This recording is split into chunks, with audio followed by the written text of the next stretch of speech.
What's good? We live and we thriving. October 26th is here. And today, I want you. I want anybody who clicks into this video, whether you watching on a replay, whether you joining me on a live, I want you to share your most controversial thought with me. Because I was watching something and it was this, I love my historians. I love watching my historians have interviews. And I was watching this historian and the guy was asking her, is the Constitution cooked? And she basically says, yeah, which we already know. But when she feels herself starting to talk about what we should do about it, and she stops because she was afraid.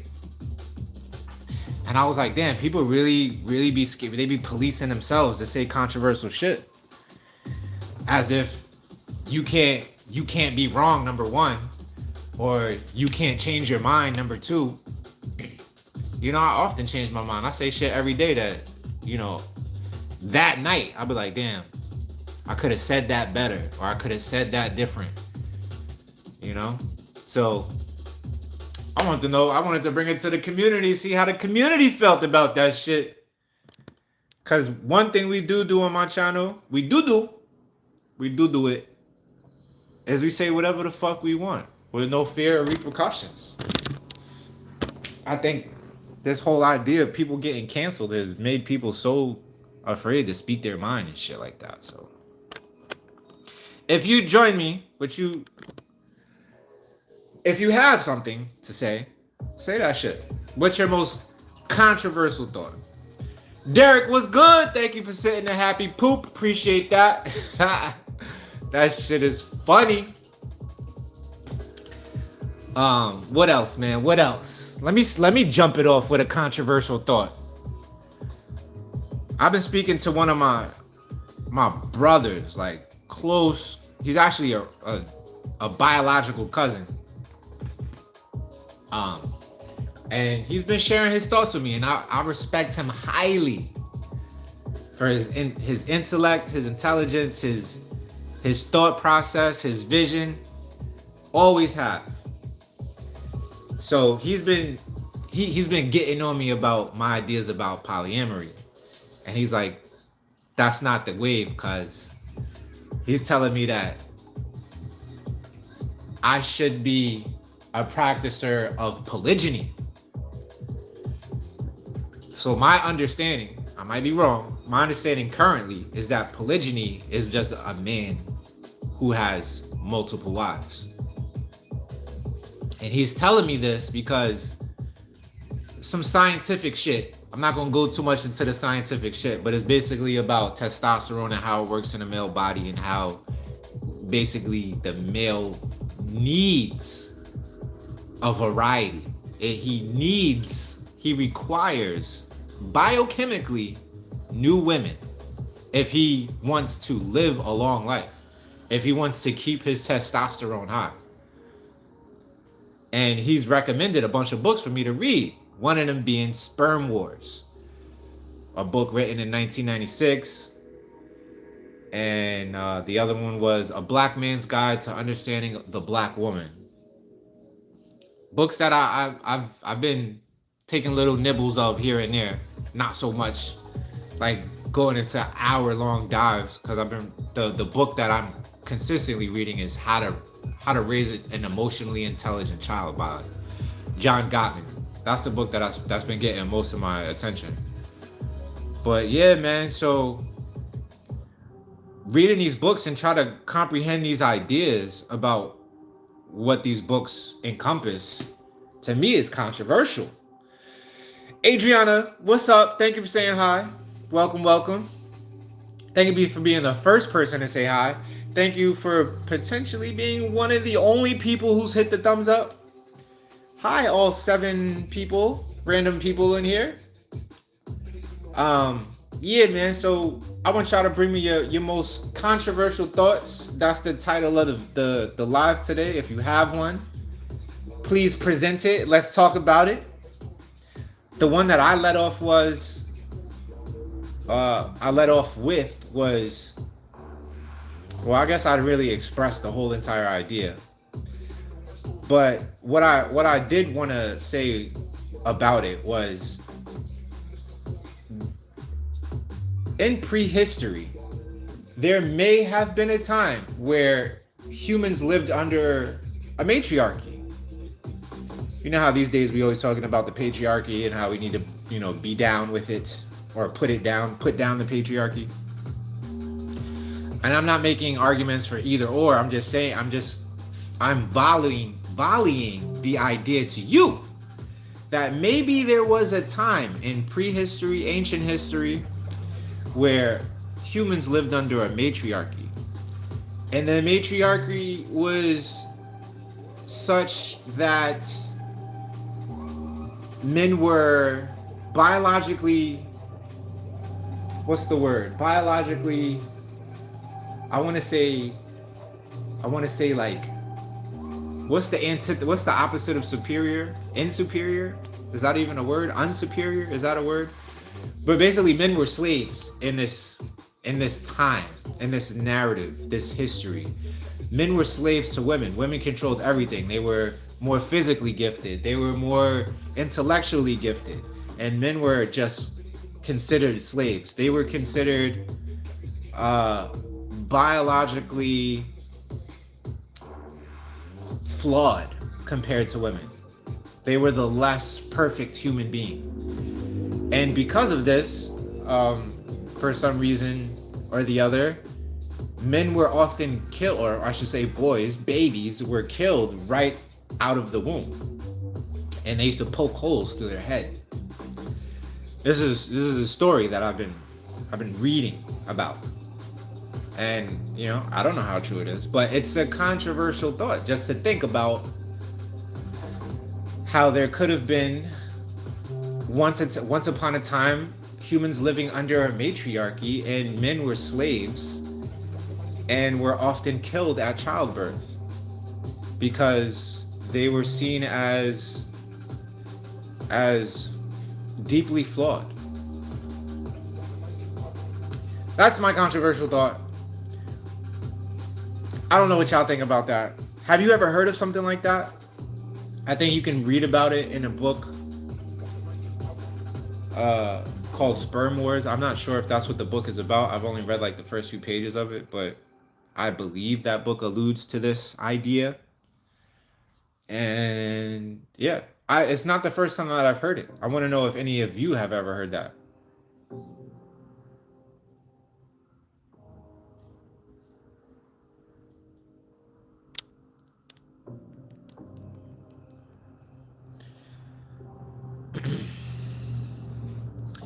But yeah, hello everyone. Seems as of yet, no one wants to join me in my ideas of fielding controversial thoughts. I get it. We're all afraid of the thought police in this world. I'm not gonna hold you guys too long today. I'm just going to notes and talk and think about what I've been journaling.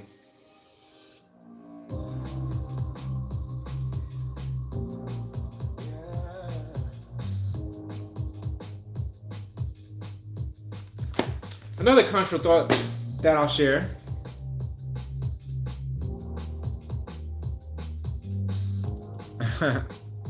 Activated throat chakra, yeah. That was it's been a first for me too, man. It's a dive. But I'm sure there's some information about that idea. Again, we don't know how historically true it is. I don't think in recorded history that's ever been the case. But it needs some research. Maybe not needs, but if anyone has the free time, if you want to dive into something like that. Palace was good. Long time no see. Hope everything is on the upward spiral. Yes, Mrs. Clayton, what's up, by the way? How you feeling? Jada, what's up? Mrs. Clayton, there's actually a few movies that allude to this type of a thing. Wonder Woman is one of them. The movie Doom is one of them. And what my cousin was trying to express to me was a lot of times they make these fictional movies because the so-called white man cannot give us the truth, because then his head would be on the stake, so to speak. So they give it to us in symbols and movies and fictional stories and shit like that.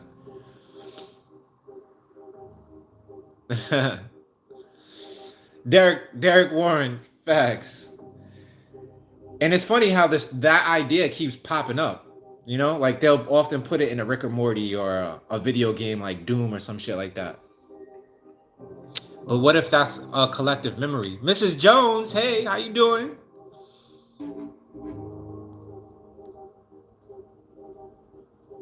I'm trying to get y'all to bring out y'all most controversial thoughts. I have another one to share if it goes quiet on a controversial thought. Jada says my most controversial thought is black Americans are still very much colonized and heavily programmed from slavery. Yeah, I mean, yo, we could go on about that shit all day. I don't even know if that's really controversial. Like, I think that's like common knowledge. How could you not be still colonized in your mind? How could you not be programmed in your mind after 400 plus years of fuckery, of documented slavery? And it's crazy because I just realized this shit. America was founded in 1776, but the colonies had existed long before then, and they practiced slavery.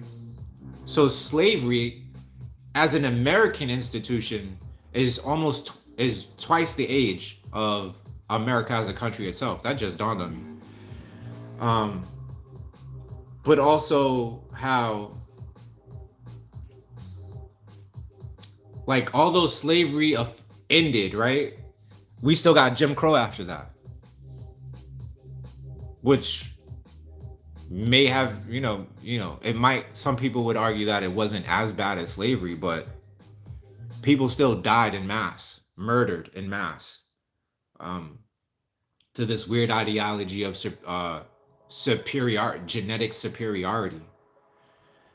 And yeah, I was talking about this in one of the last lives too, how the Nazis actually got their playbook from the way the British colonized America and put indigenous people in camps and basically just like wiped them off the face of the planet as a whole. And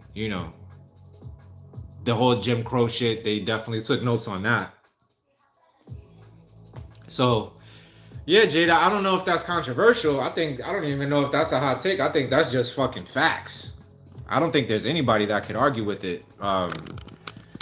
One of the intellectuals that I look up to in a way, but not so much, like, because he's highly problematic, is Jordan Peterson. One of the problems that I have with him is he thinks there's no such thing as white supremacy. Of course, a white man would say that, but as smart as he is, he really thinks that. Like, he believes that. It's fucking weird. So,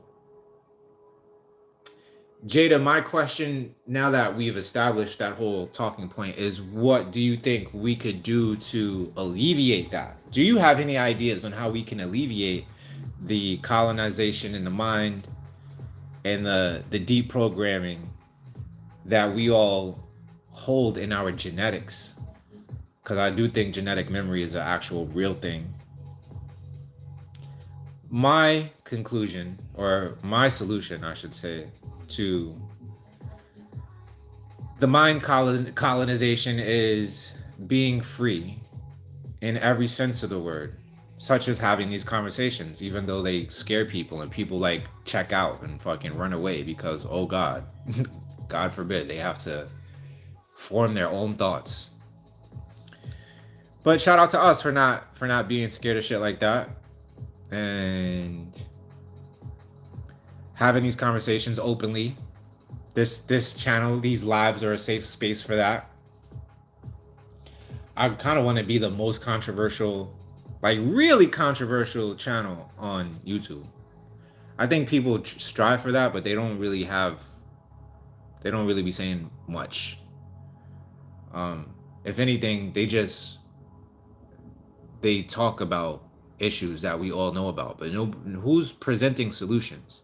Solutions that hold every single one of us accountable, like make us take action in a way. There's nobody doing that, and it pisses me off a lot. I talk about it, and that's why I talk about it every day.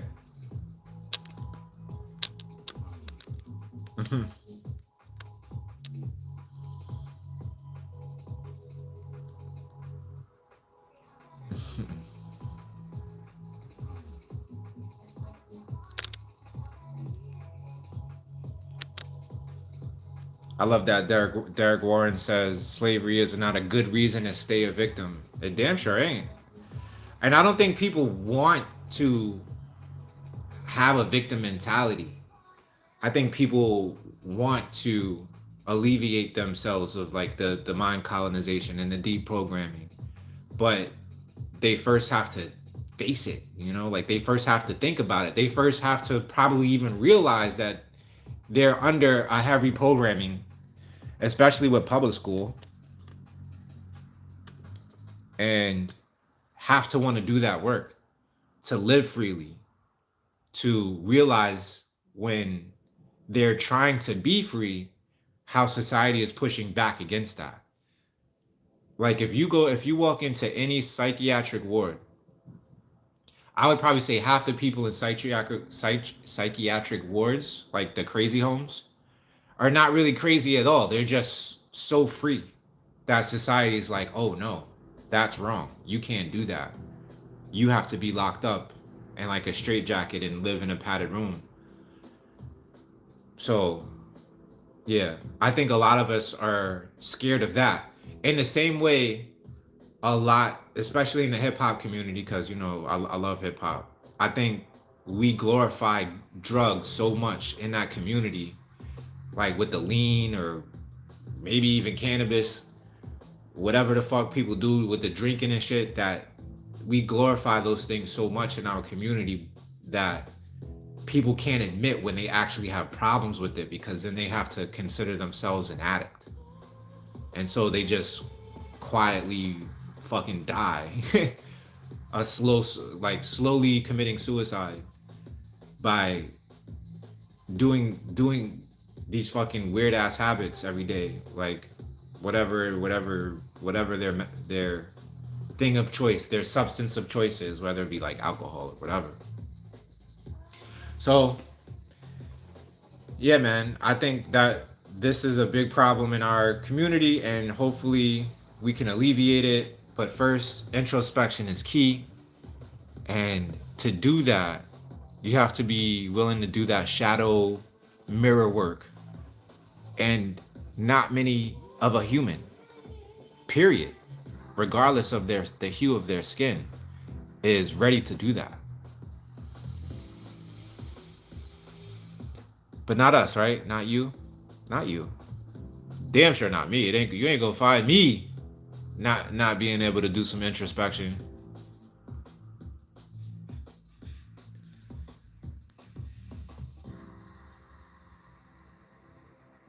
Good to have you back, Palace. We missed ya.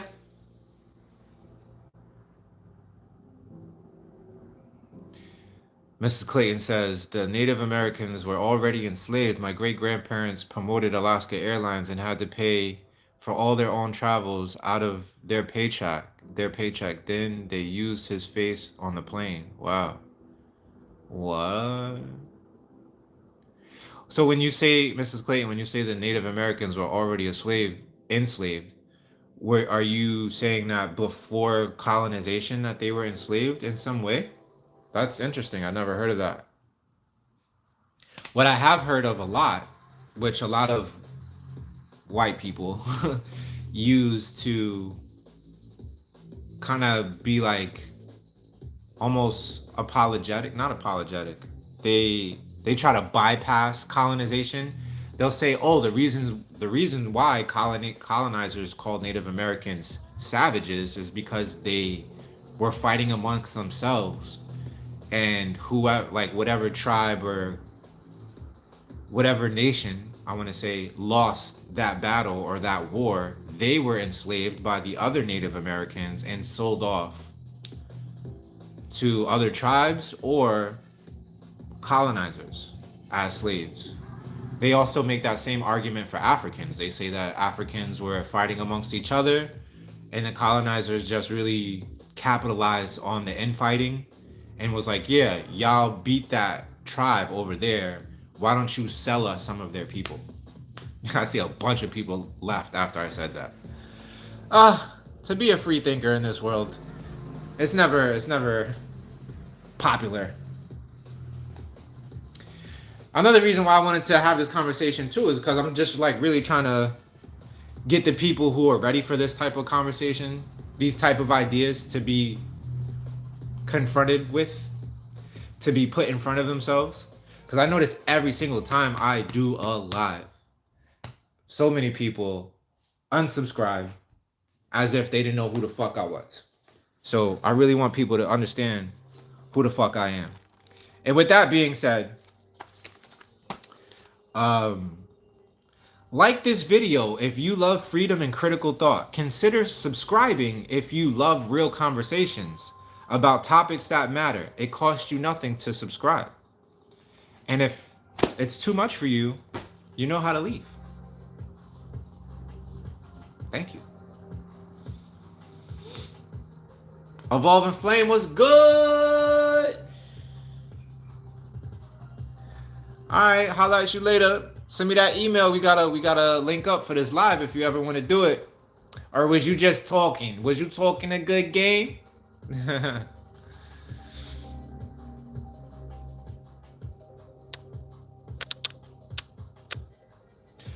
Jada says the solution, I'm still figuring that out. Get connected to our ancestors, not making the only people we look up to athletes or rappers, not relying so much on the system that enslaved our ancestors. I like that. I like that. I like that. I agree. I agree. I agree wholeheartedly. How do we get in touch with our ancestors though? By practicing things that they did.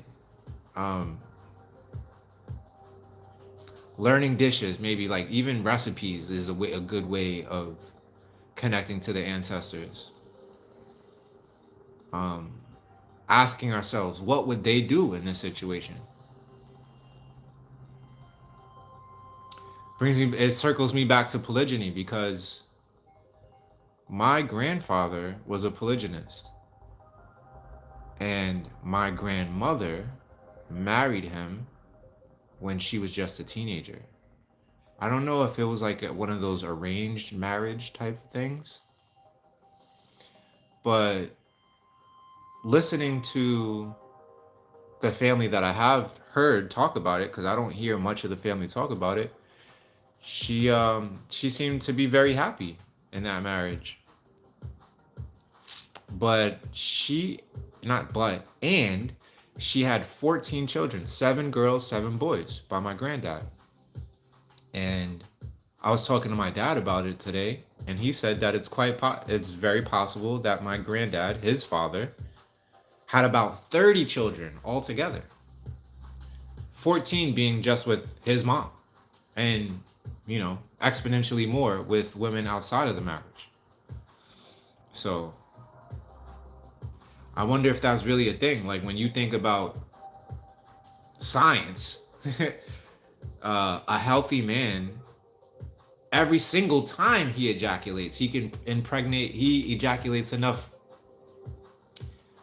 genetic material, sperm, whatever you want to call it, to impregnate every woman on the planet twice.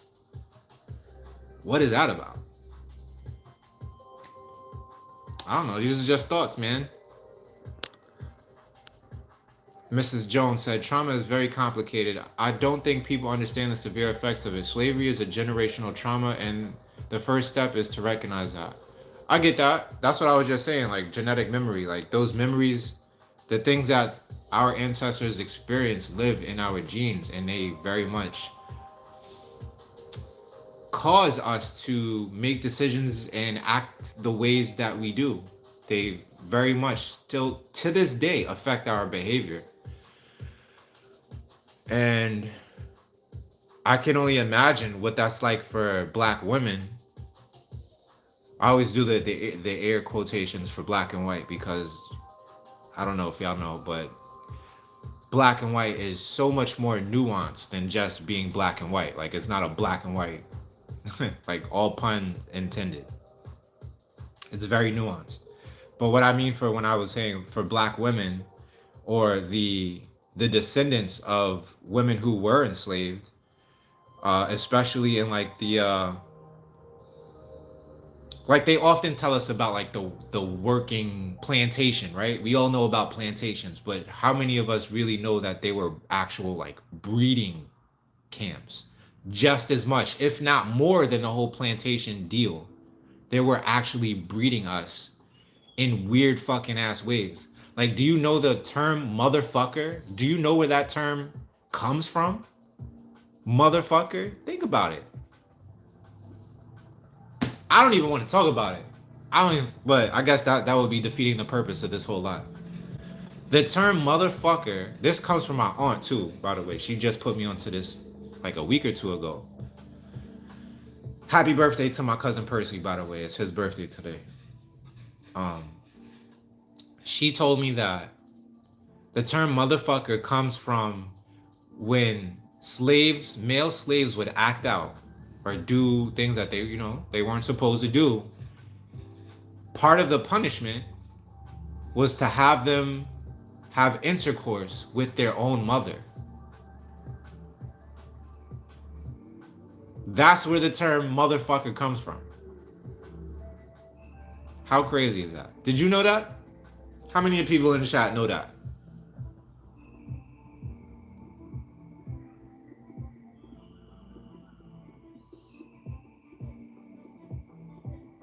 Jada Divine says, stop the divide within the black community. More black fathers still being in a home. Yo, Jada, I think about that a lot. And I think my generation is doing the best out of any generation since, since the 18th century. Maybe, I'm not like a historian, but I feel like it was a common trope of ours as when I was growing up. All of our dads were not in the house or gone, or like, the fucking trope of dad left for a gallon of milk or dad left for a box of cigarettes and never fucking came back or some shit like that. I saw some statistic that said my generation, males born in like the late 70s, 80s, 90s, are more involved with their families than ever before. So I think we're on the upper spiral with that. That's good news, right?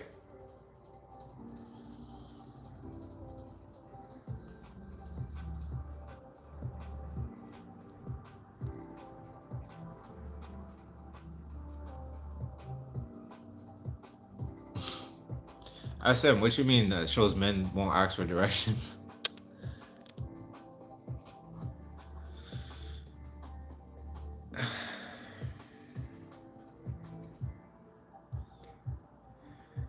Yeah.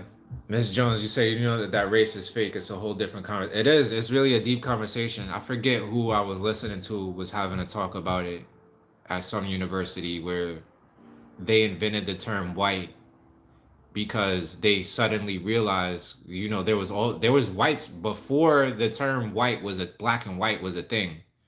There were white slaves, and when they started to see the number of blacks in the country, they had to come up with a way to include the white slave, the Irish, the Italian.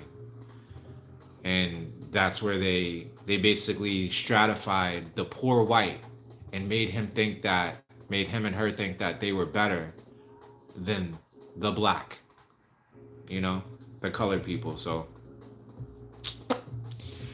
yeah, I also know that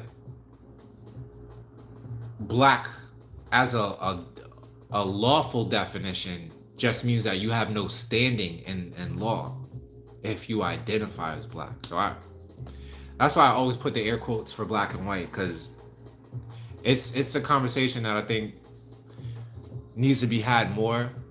I wish I was more articulate in it. Like if I just went to look it up for about 10 or 15 minutes, I could come back and connect dots for people, but off the top of my brain, I'm not that, like, I would have to tell you names and dates, locations of why all of the black white shit started to come into fruition. But yeah, that's pretty much what I got for y'all today, man. Happy Sunday to you all again. Can please consider subscribing if you like real conversation. Hit the like if you love freedom and critical thought. I know those things aren't popular in the world amongst the majority, but in this channel, that's all we do. On this channel, that's all we do. We think critically. We talk about things that are not necessarily easy to fucking talk about. We don't talk about celebrities. We don't talk about like, I mean, I love talking about anime, so I'm not gonna hold you with that. I'll talk about anime all day. But we don't talk about celebrities, gossip. We don't talk about, like, we'll talk about some music too, but I'm not necessarily gonna talk about like rappers and musicians and treat them as if like they're better than anybody else, you know. I'm not obsessed with celebrities at all. I don't do the celebrity shit. I barely do the political shit. If I ever do talk about politics, it's always going to be like freedom. How are we going to get it? We need more of it. The people who say that they represent us do not represent us. They're all millionaires. How could they represent us when 90% of the country is like, you know, I want to say minimum wage or very close to poverty. I'll say that. Like 90% of this country is living in poverty or like struggling. I like to talk about shit like that. But you won't see me swooning over any fucking celebrity shit or anything like that.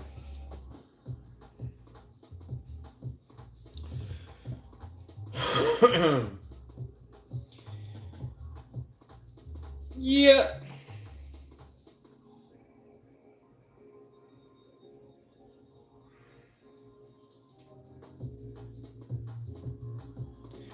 And I got music, yo. Music.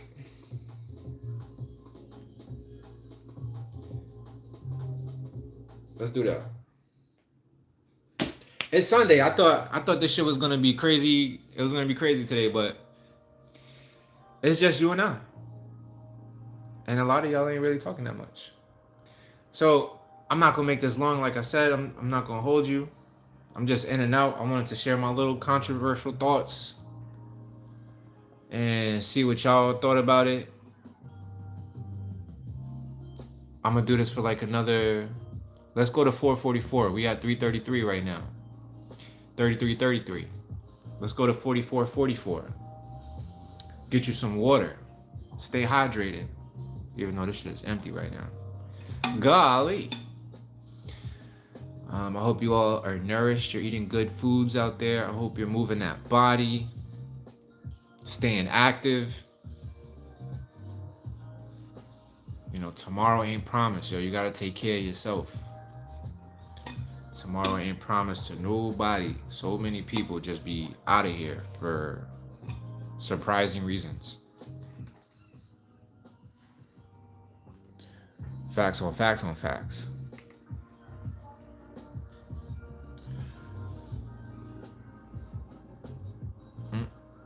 Laptop battery dead. That's fine. Oh, there's a message being held for review.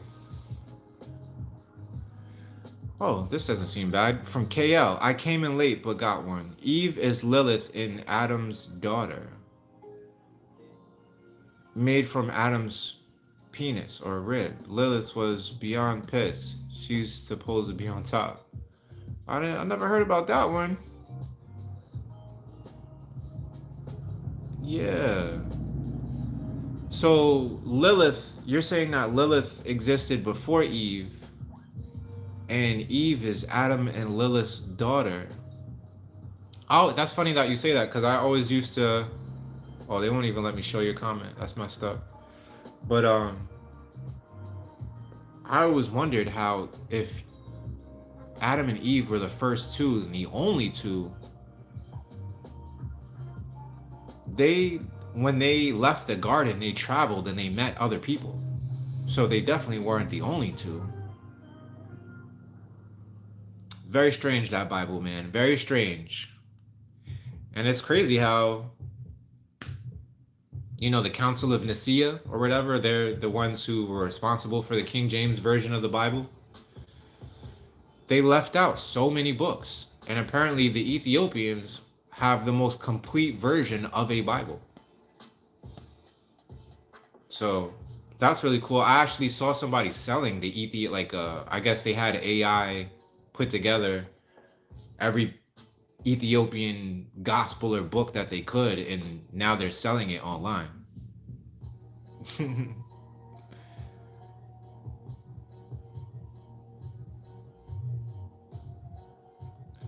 I love that, Mrs. Jones. You said death is an inevitability. We all need to work on embracing it more, including myself.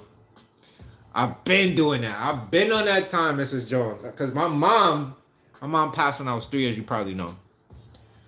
So since then, I was like, take me home. Get me out of here. This is not it. I remember being like 6 years old.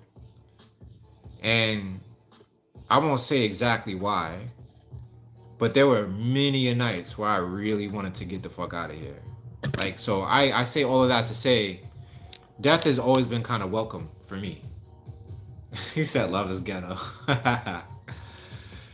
But yeah, I wish that it wasn't so. I wish death wasn't so feared. I think once we get over our fear of death, the world can change overnight. It's one of those revolutions that don't need any violence, because when death can't be held against you, nothing can be held against you. Like a cop pulls you over because you ran a yellow light or whatever, and you're like, yo, I don't care about your ticket. I don't care about whatever it is you're trying to do right now. And you just say fuck your ticket. And for whatever reason, the cop is like, oh, I'll murder you right here. And you're like, okay, go ahead, stupid. I'm not saying that that's the type of time we should be on, but I'm just trying to allude to the idea that if none of us were scared of death, there's not much anybody else could use against us. Like, I feel like a large part, more than being scared of death, we have attachment to life and the things that life brings, like loved ones and possessions and like good food, good food, sex, all of that shit is amazing. So we want to stay here so we can continue to engage in that. And somehow we all have this weird belief that once you die, it's all over. But who's to say that once you die, you just don't start over somewhere else, and then maybe in another time frame, maybe on another planet that's like Earth. Maybe you still get to be humanoid. Maybe you come back as a fucking honey badger. Who knows? Who knows, fam?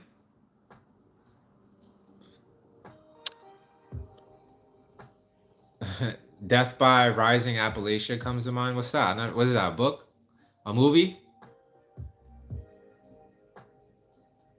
Love the message. You going to SawCon this year? I don't even know what SawCon is, family. Put me on, Nicholas. Welcome to the chat, by the way. I've never seen you before, but thank you for clicking on this live. It's very cool of you. Very cool of you. Do you have any controversial thoughts you'd like to share with us? SawCon, these nuts. All right. Just when I thought you were a real person and tried to give you some credit, you got yourself invited to the block party. Boom.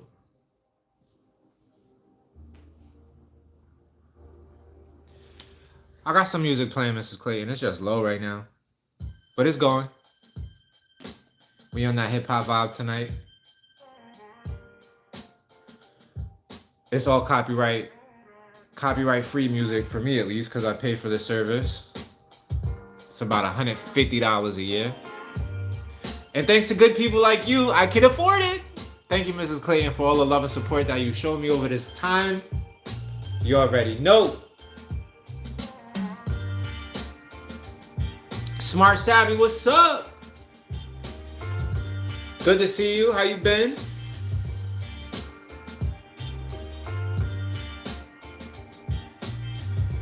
Mrs. Clayton, you say that death is a song? I like that idea. What else is music but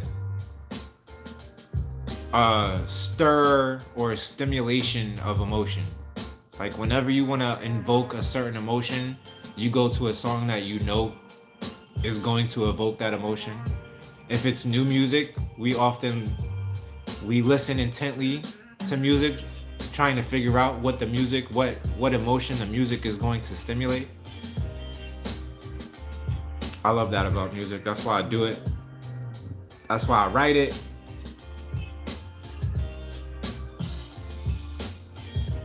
Good to know, Smart and Savvy. I'm happy that you're good. Now let me ask you this. Was that your real answer? Or is that your reflexive answer? When people ask you, when people ask me how I'm doing, I often say, good, I'm chilling, you know? But if I knew that they had the time and they really wanted to know how I was doing, and if I had the time and really had the energy to express how I was doing, it'd probably be a fucking 10, 15 minute conversation. So, I am interested in how you're really doing, by the way. But if you don't have the energy to elaborate, that's totally fine.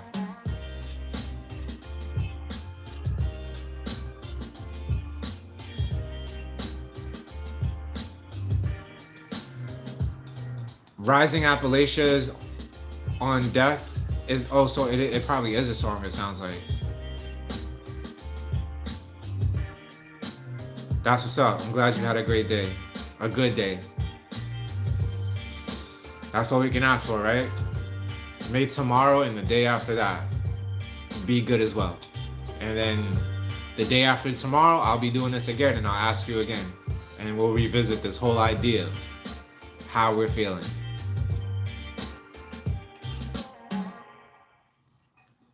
Wonders of the World asks, but what's with BOA? B of A? You mean Bank of America? Mariana, bonjour.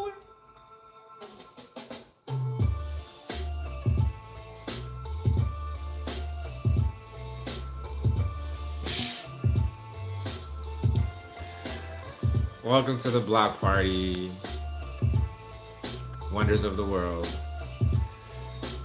Small talk seems harder and harder. I don't want it to be. I want small talk to be easy. I want small talk to always lead to bigger talk. That would be cool, wouldn't it? If people could really take a deep dive every once in a while. Deep dives don't have to be hours long either. Deep dives could be like 5, 10, 15 minutes, and then you end the conversation with, yo, thank you for sharing that with me. I will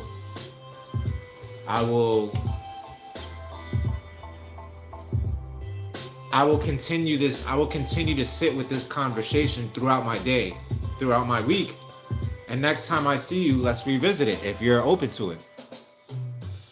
I don't think there should have, not to say that we always gotta have big important talks, but I wish that a majority of the time we talked about things that were important to us and not just superficial shit like, hey, how you doing? I'm doing great. Thanks for asking. How are you? I'm doing good too. Thanks. And that's it. That's the end of the fucking conversation.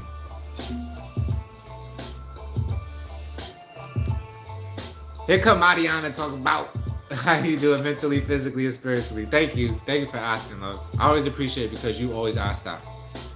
Um, Mentally, I feel like I'm doing alright. I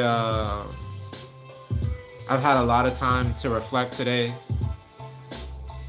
I've had a lot of room to think about the things that I'm thinking, like metacognitively. Physically, I got a good workout in this morning. Um,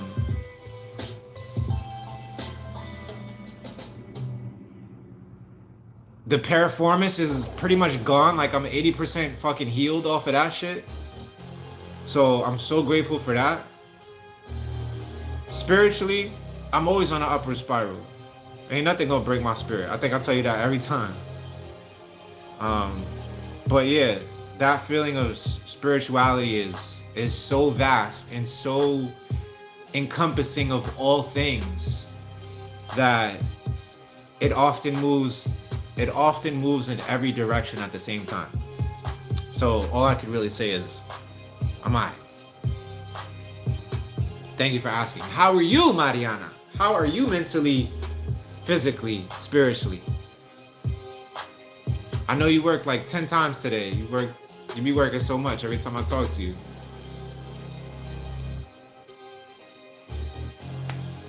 Yeah, I hear you, Mrs. Jones. Superficial talk is usually small talk. I hate that. I hear you. But you got to start your conversation somewhere, right? But that's why I always invite people when they ask me, Brett, busy, what's good? Yeah. When people ask me, like, you know, how I'm doing, I always invite them. Well, when I ask people how they're doing, I invite them to give me a real answer, especially if I got time. Sometimes I always don't have time. Like, you know, if you see somebody you know from the block and you pass them in a grocery store, you say, yo, what up? And they say, yo, what up? And you be like, yo, you all right? You good? And they say, yeah, I'm good. And that's that. That's all you wanted to keep the conversation at? Because sometimes you don't got time to stop in the middle of the fucking, in front of the cheese and have a good cry in front of the cheese, in front of the fucking string cheese. So you got to get to it. You got to get through it to get to it.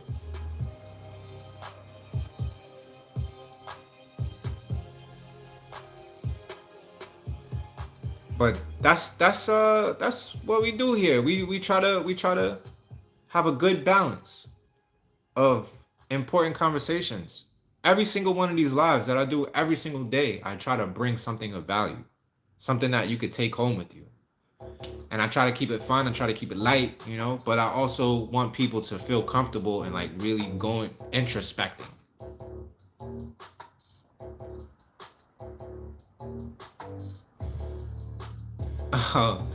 That's what's up, Mariana.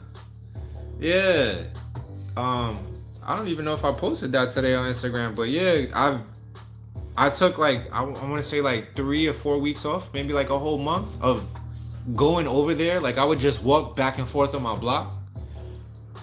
But I stopped going over there because I don't get the workout that I want to get in. But I've been going back for like 2 weeks now.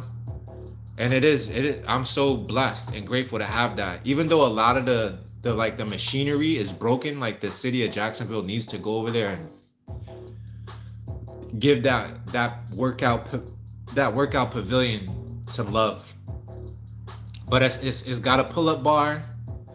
It's got the leg lifts that I need. It's got the little balance board for the squats that I do. It's got like all these different levels for push-ups. It's got all these different platforms where I just do like my little cardio exercises, which is just like steps. You step up on the platform, you do the knee high, get the core going. Mariana, have you been working out though? You been on your fitness? Tots Ramsey, where the hell you been at, girl? Long time no see. Long time no see, Tots. I was just talking about you like on the last live too. I was just like, yo, where Tots at?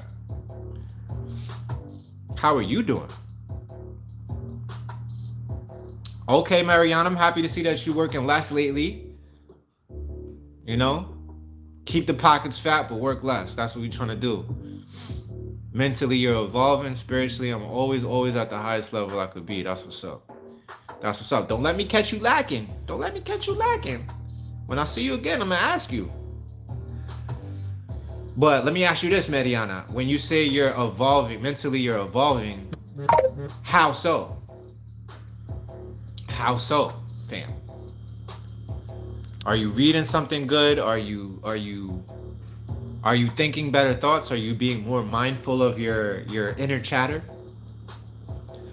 Olu! ¿Qué pasó?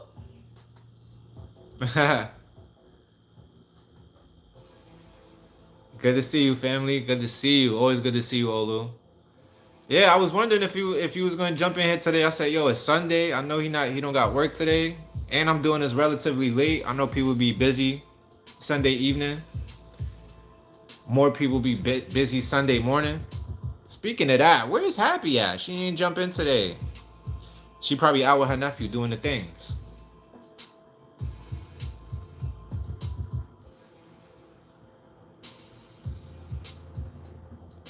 Mrs. Clayton, thank you for that. I think you, instead of writing soon, you meant to write scene, but I got you. Yeah, of course. If you could tap into one of my random ass live videos and look at my funny face, of course, the least I could do is acknowledge you. You know what I mean? In the comments. That's why I gotta get Evolve Flame. Evolve Flame says she wanted to do one of these lives with me. She said she went to go. She bought the shiesty mask. That was like a week and a half ago. So I'm gonna have to start, I'm gonna have to start pressing her on that.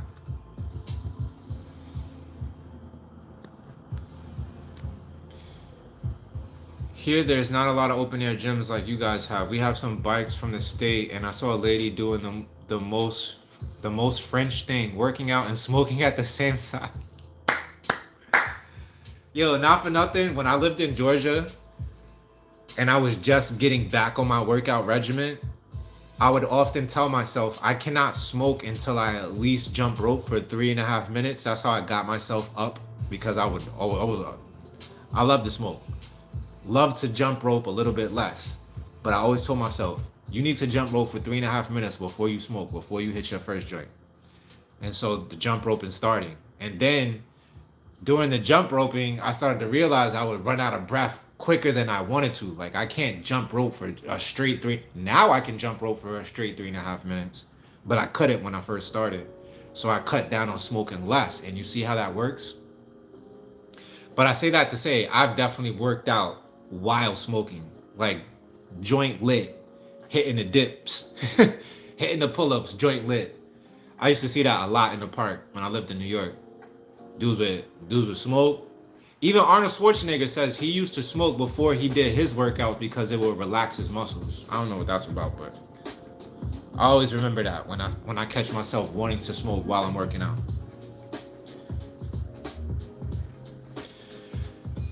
You say, I mean evolving as in trying to learn as much as I can and being mindful of my thoughts and actions. I'm reading Braiding Sweetgrass. Okay, the classic, the world renowned. And relearning the guitar and being here in the community. That's what's up. Thank you for sharing that, Mariana. Appreciate that. And I'm happy you're taking care of your mental, your inner temple.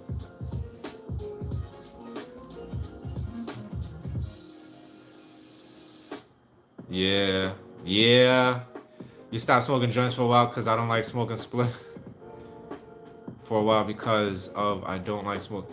Yeah, that's actually how I smoke, because when I smoke I put American Spirit, like I have like the loose tobacco, the pouch, and I'll take like a little pinch and I just throw it in there because it gives the cannabis more of what I need. And now I definitely feel like I'm addicted to nicotine because of that. But I don't smoke as often as I used to. What did my man Snoop say? I don't smoke no more, but I ain't smoking no less. Nah, I smoke about as often as I do these lives. So every other day, for sure.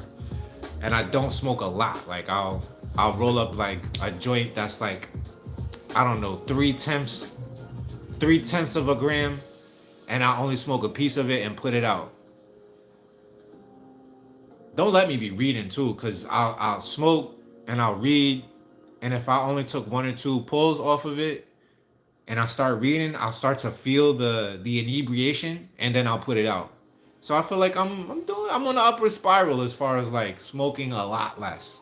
So I definitely feel comfortable with saying I smoke a lot less. Um, I remember when I used to smoke a lot in New York.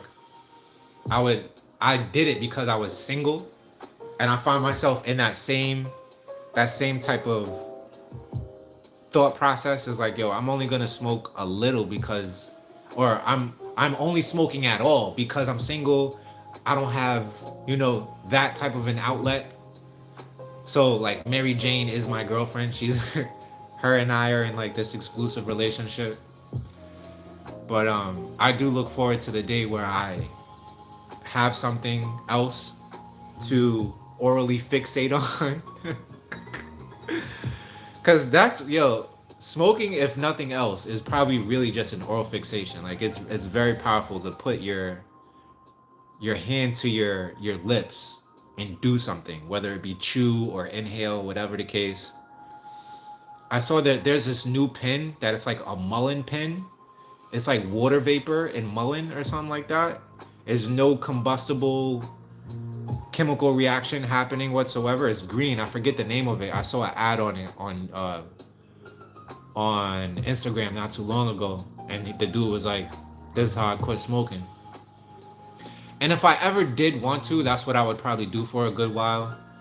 But I also, every time that I have quit smoking cold turkey, like just saying that I'm going on a break, I like not giving myself anything to like substitute with. Like it's really like a battle, I guess, in my head that I use. I'm like, yo, I'm just not gonna do it. And I said I'm just gonna do what I said I was gonna do. So like, oh, that makes me remember what I was talking about in the last live that some of you probably weren't here for. What was I talking about? Because I want to remember this shit. So I'm gonna say it again. Most people don't notice, but there's a brain structure called the anterior mid cingulate cortex. And the data shows, new recent data shows that when people do shit they don't want to do, such as what I was talking about, like let's say I I I I told myself I'm gonna quit smoking, but I know I really don't want to quit smoking. Every time that I don't smoke, every day that passes, every time that I feel like I want to smoke and I don't, my anterior mid cingulate cortex increases in size. So that's pretty cool.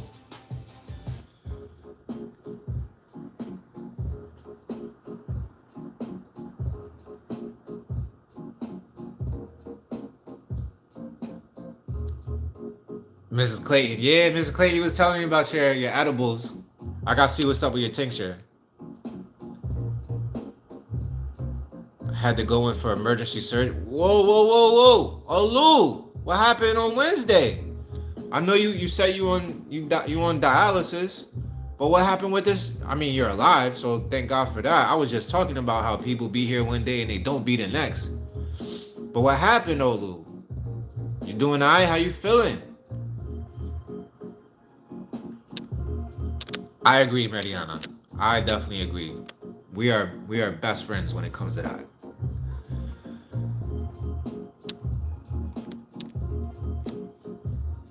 I hear you, Olu. He said drink it as tea. I would, but it's just not as fun, fam. The tea isn't fun, and plus, ingesting it don't work on me for some reason. Even though I don't think I've ever tried a tea, I have tried a tincture and felt it, but edibles, I've never had an edible work for me.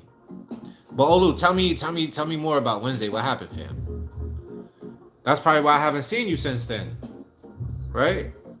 I think the last time I saw you was on Monday.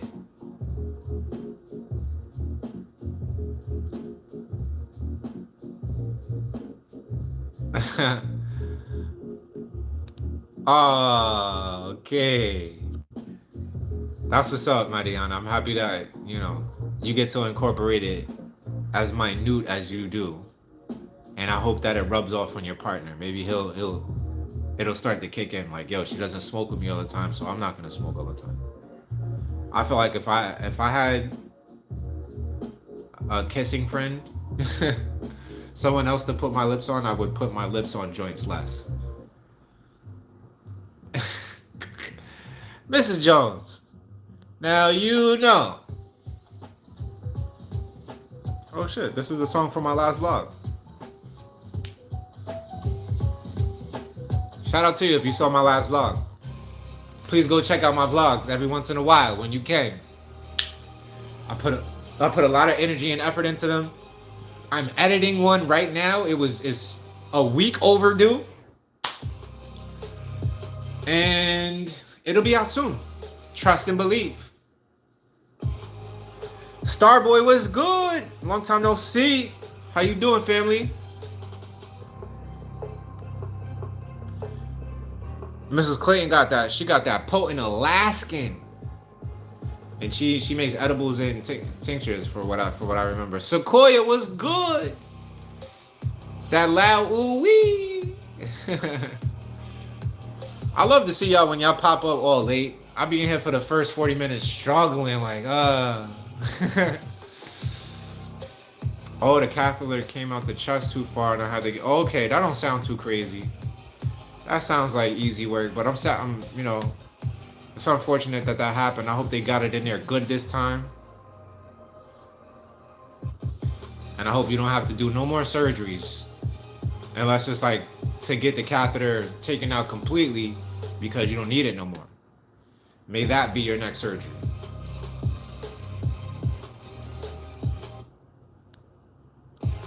Miss Clayton, you in that tincture game.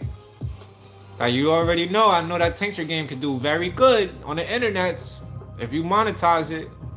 I know you're gonna tell me you just do it for you and the fam, but monetize it, girl. There's not enough people are on the home remedy medicine game.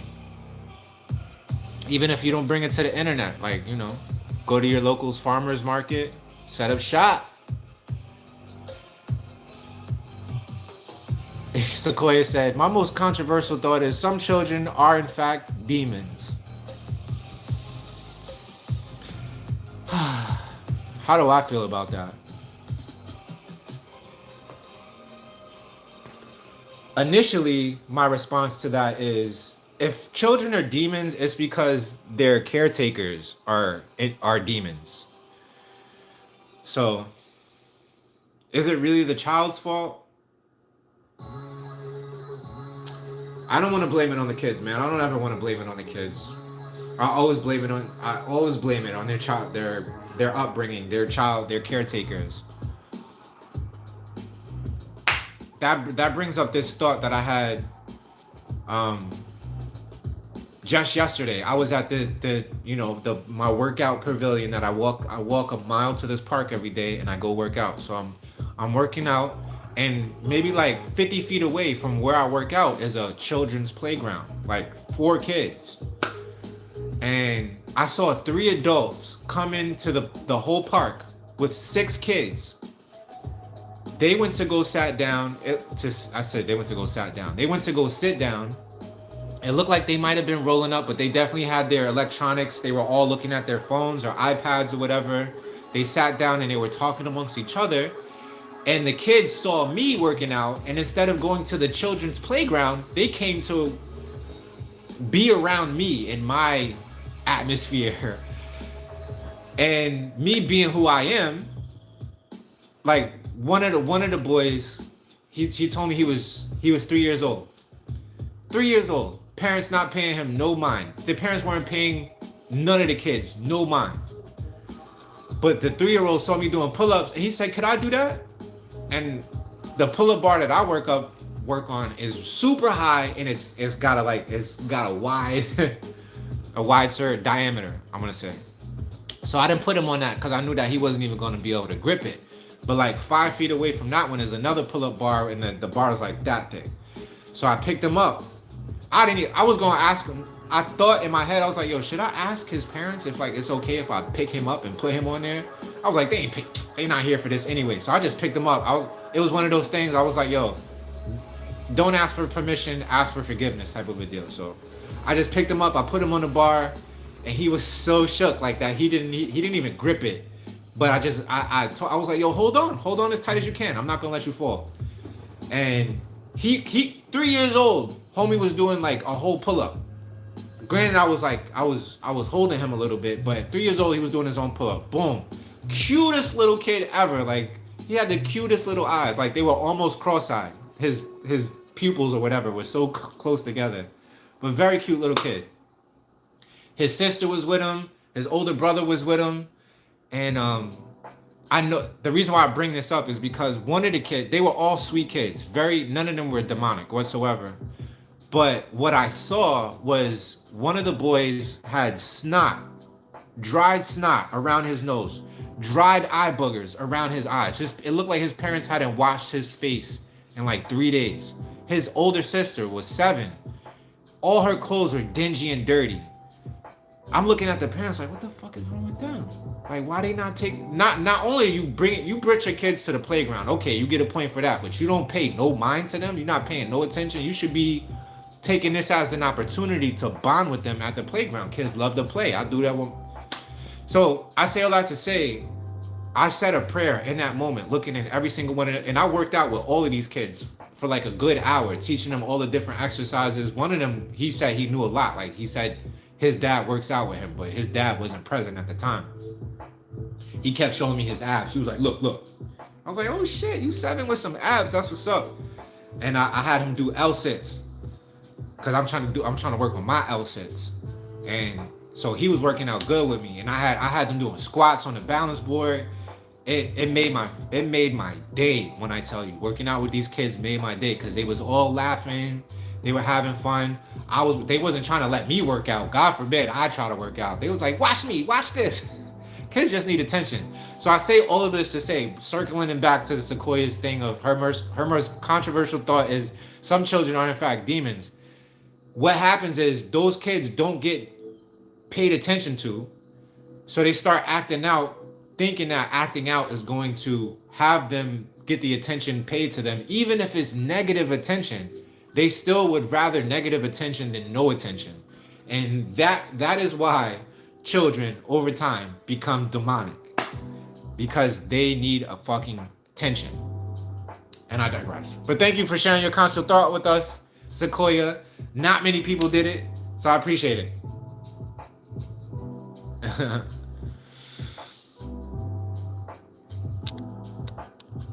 The catheter is used for dialysis. It's a tube that comes out of your chest and is connected to your heart. This is how they filter your blood. Oh, okay. I didn't know that. But I just want you to get better, Olu. I know dialysis is the tool that is helping you get better. I look forward to the day where you don't need dialysis. And I'm sure you look forward to it too. I know you don't go into your appointments for dialysis and just fucking, I love dialysis. But yeah, man, I want you to be better, bro. I wish that for all of us. And whatever physical ailments that we're having, you know.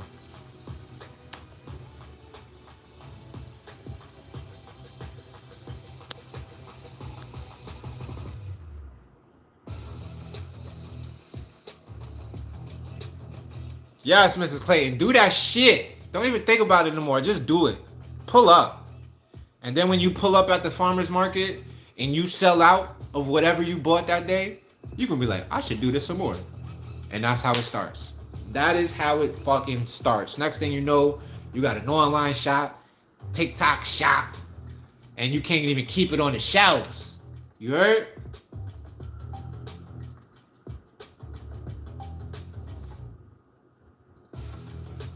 There you go. Talk to them parents.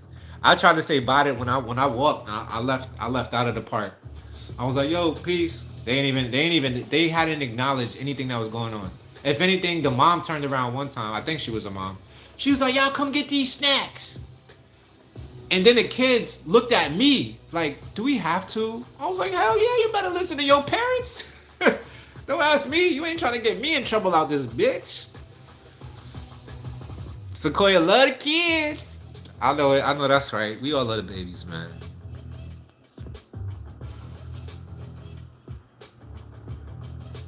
Mrs. Jones, you think some kids are born evil? I've never experienced such a thing. Never. Every kid that I've ever felt was bad was because their parents weren't shit. I was like, yo, this kid is bad. And then I look at their parents and I'm like, that's why they're bad. Every time. Never failed. I've never met a bad kid with like angelic parents. In my view, at least.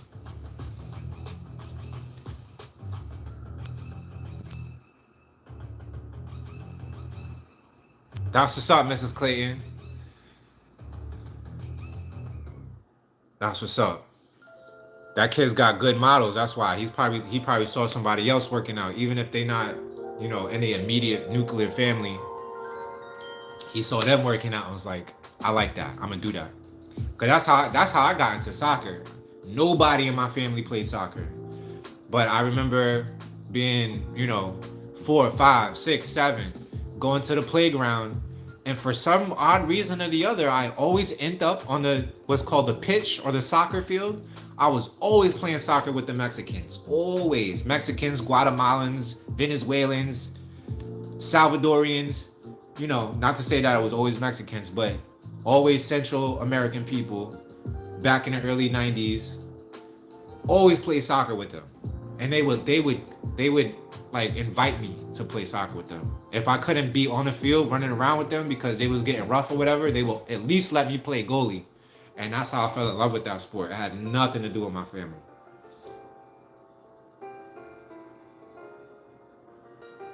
Yeah. Unseen, what's up? Good to have you, family. How are you doing?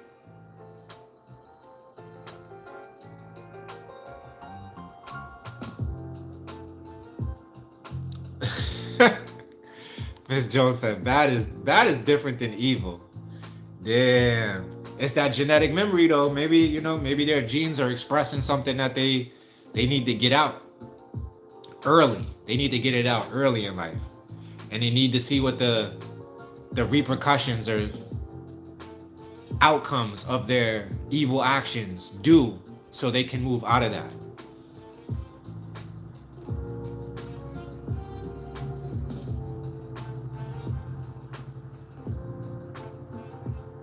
Oh, his stepdad, they get up at 6 and go to the gym. That's what's up. Yeah. I gotta get to my girls, yo. Aura loves. She always used to see me working out I have a pull-up bar that I used to keep up there at home. And her mom got her like a gymnastics bar. So she can't really do the pull-ups like that on the big pull-up bar because it's so high. So she does it on her gymnastics bar. And whenever I see her that, I always make it a point to like encourage her and tell her how important it is to not only be smart, but it's important to be strong. And that's one of the things she can do to stay strong. So I want to continue to foster that. That's the word. I want to continue to foster that for her. So I want her to be like, yo, when I was growing up, and I went to middle school, and you know how they give you like the state physical test every year? There was this girl, I'll never forget, Jackie Boyle. Oh my God, Jackie Boyle. She performed than all the boys. She performed better than all the boys. She run the mile faster. She did more pull-ups. She did more sit-ups. She was more flexible. And Jackie Boyle, to this day, is like a lighthouse to like physicality, because she used to smoke everybody. 6th, 7th, and 8th grade. Nobody could keep up with her. And she was my girlfriend. But I did her dirty though. Sorry. I'm sorry, Jackie. I felt bad about that shit too. She was so sweet to me. And it's crazy too, because the thing that I did was I was kissing 2 girls at the same time under the staircase in West Middle School. Never forget it. I don't want to put those girls' names out there, but I remember it. Like I thought it was the most amazing shit ever. Not gonna hold you. I'm telling you, young Matt was a problem. Young Matt was always polyamorous, polygynist, polygyny. One of those two things. That's what I was. I was always a practitioner of that. But yeah, when Jackie found out, it wasn't cool. She cried, and I remember that. And I don't want to make anybody feel like that ever again. Even though I forgot that that's the way I was. So in high school, I tried doing the monogamous shit, and that didn't work out well.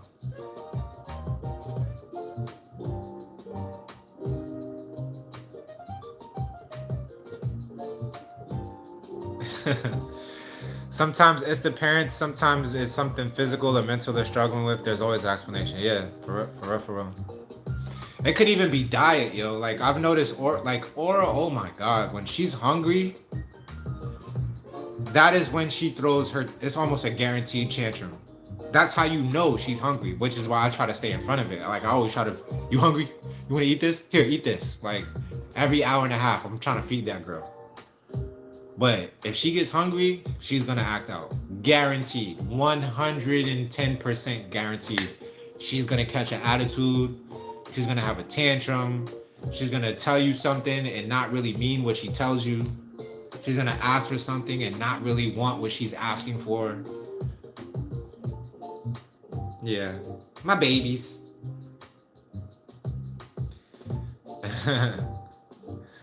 I love how tightly knit your family is, Mrs. Clayton. That's goals, for real, for real. You're amazing, Unseen. What a beautiful answer. I love that answer. I'm doing all right. I'm doing my best. No complaints. No complaints besides the obvious ones. I'm not with these ones. That's the only complaint I got. Oh, good news. Good news is I think I might be getting a fucking car. I think. We still, it's gonna be maybe like 3 or 4 days before I know for a fact that I'm getting a car. It's not the car that I want. Nonetheless, it is a car. And that's all the fuck I need. I just need a fucking car. A car is a money maker, number one, because now I can do the stupid ass DoorDash, dumb Uber Eats bullshit. But that's more money, like, and I don't even know if I really want to do that, because the struggle with that is like, all right, you get caught in doing the DoorDash, Uber Eats shit to make money, but I could also be editing videos. I could also be writing. I could also be doing shit that doesn't necessarily make money in the moment, in the instant moment, but it could lead to higher money making opportunities in the future. So it's always a struggle with that. But that aside, now I have transportation to go up to Georgia more frequently to see my fucking family. That is the most important. That's the most paramount priority. Love my P words. But yeah, it's not an ugly car, so I will say that. It's a very clean car. It seems to be well taken care of. My dad found it in a well-to-do neighborhood. I want to say like they're probably like a very wealthy neighborhood. Like all the houses were 600 and up. So you know when those people have cars, they usually take care of them. My dad said it drives good. He originally spotted it for his sister, my Aunt Lisa, she's in the market for a car. And for one reason or the other, I guess she got cold feet and she said that she didn't want it, but my dad already like kind of gave the guy his word that he was gonna buy it, and like gave him a few $100s to like not sell it to anyone else. And it was very obvious from the very start that my dad wanted this car for himself, because my dad is very much a two-door coupe type of a person. Don't let it be a convertible. He'll break his neck every time if it's a convertible. But yeah, so he saw it. It's a Mercedes-Benz CLK fucking 350 2008. I do not want any car that's older than 5 years old, but I'm also not the type to, what's the saying? Look a gift horse in the mouth or block my blessings. I'm not that type of a person. A car is a car is a car. If anything, I can get like the little gigs that I take off of Insta work. I can actually go to them without having to ask him, yo, could you take me? Yo, could I borrow your car? Yo, can you take me? If not, I have to pay for a fucking Uber or some shit like that. So it's just a blessing. So good news. Wanted to share that with y'all. Thank y'all for listening to me rant about the good things happening in my life. Sequoia says, I'm the eldest of 7. Woo-wee! 37 grandchildren of my granny ma's. Wow. 10 children, and I've seen some things with children born to parents who do drugs, participate in domestic violence, are suffering untreated. Yes. Yes. If I had I got to snap my fingers. Nah, that's poetry. Shout out to you for having such a big family though, man. I love big families. I come from a big, huge fucking family just like that. My dad is one of 14. I was one of those children who my dad was a heavy user of substances, not the good ones. So I definitely know what you mean. It is a crazy, crazy world to grow up in, man. I like, children are king, and I always want the best for them. It's tragic. I feel bad for my girls because their parents aren't together. Like, that's not what I wanted for them. But at least, like, we're not crackheads. Thank God for that. Thank God for us not being alcoholics. Thank God for us not being addicted to like gambling or some shit like that. That shit ruins families. So, shout out to the kids of the world, man. They need it. They need everything they can get. And if you see, let this be my message to the chat today. If you come across any child at any point in any of your days, please just give them a smile. Let them know that fucking the rest of the humans out here aren't fucking terrible, because the example of humanity that they're getting at home might not be the best. So the least we can do for children is to fucking smile at them. Maybe, hi. I don't give a fuck how old they are. I fucking, hi. To a 16-year-old kid. Like, if it's a 16-year-old dude, it's, what up, bro? You alright? I bet. But like, kids 12 and under, hi. I'm always giving kids that energy. I don't care where I'm at in my life, what's going on in my day. If I'm in the worst of mood, if I see a little fucking kid anywhere doing anything, if I catch them looking at me and they're gonna see me, hi. Pay attention to your mom. Listen to your dad. Shit like that. Like, that's the least we could do as humans.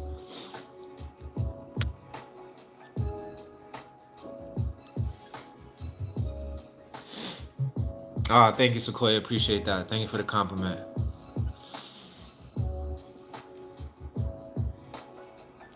The female biology. I ain't gonna front. When I get hungry, I know it. I know that I might get an attitude when I'm hungry, so I don't speak.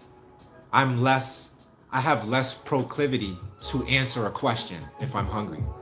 Like, if you're asking me a question that you should know the answer to, or a question that has an obvious answer to, or if you make a statement, like, my dad is huge for this. My dad always makes statements that are not questions, but he expects a reply as if it's a question. My dad this is his favorite thing to do. Let me think of an example. Man, it's dark out here tonight. Huh? Hello? That's my dad. I'm like, you just made a statement, fam. That was not a question. Why do I have to have a reply? And he does that shit all the time to me when I'm fucking hungry. So when I'm hungry, I'm not answering you. You getting straight silent treatment. But he knows this about me, so I think he be trolling me sometimes. I think he be trolling me. Dads. Yeah, Mrs. Jonah, it's exactly that. It was the car my dad was just talking about. We almost got into like a little thing about it this morning because he was telling me how his sister that he originally intended it for, like she's getting cold feet now, and he doesn't appreciate that. But I was like, Dad, you gotta understand, when you're talking to her about it, you're also at the same time expressing how badly you want it. He was like, yeah, shit, it's a good car. Anybody should want it. Why? He was like, you acting like you don't want a car. You need a car. And I was like, I'm not acting like nothing. Keep me out of this. Keep me out of this, fam. I'm not acting like nothing. So then today, after working out, he was like, yeah, I'm gonna get that car. I'm gonna get that car because you could use a car. And I was like, you're right, Dad. I could use a fucking car. Like, I stopped looking at it as like, because it's like I said, it's not really what I want. I want a car that's no more than 5 years old. I would prefer a SUV. I only want cars if they have the panorama fucking roof. I feel like if you have a car and you don't have the panorama roof, that's why my last Jeep had one. If you don't have the panorama, you're doing yourself a disservice. You're doing yourself a huge disservice if you can't look up in your car while you're driving and look at the stars. You can't do that. That's not a car that I want. And this car ain't one of those. But it would be silly and stupid of me to be like, no, I don't want that fucking Mercedes-Benz CLK 350. The fuck? Even if it was like a Saturn, if it was a 1998 red Saturn, I would be stupid to be like, no, I don't want that car. Anything that I could get that's gonna drive me to and from where I need to go without asking someone is a fucking blessing. Sequoia, you rent to do DoorDash? I know a couple people who do that. But you gotta be getting it though.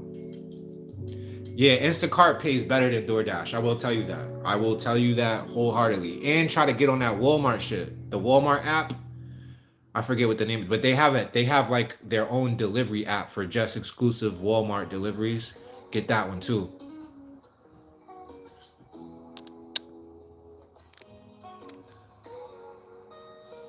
Olu said, don't let them bury you here or you'll be trapped in this matrix loop and not ascend.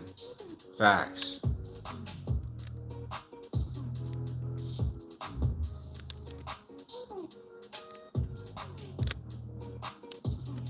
Sequoia, you want some babies?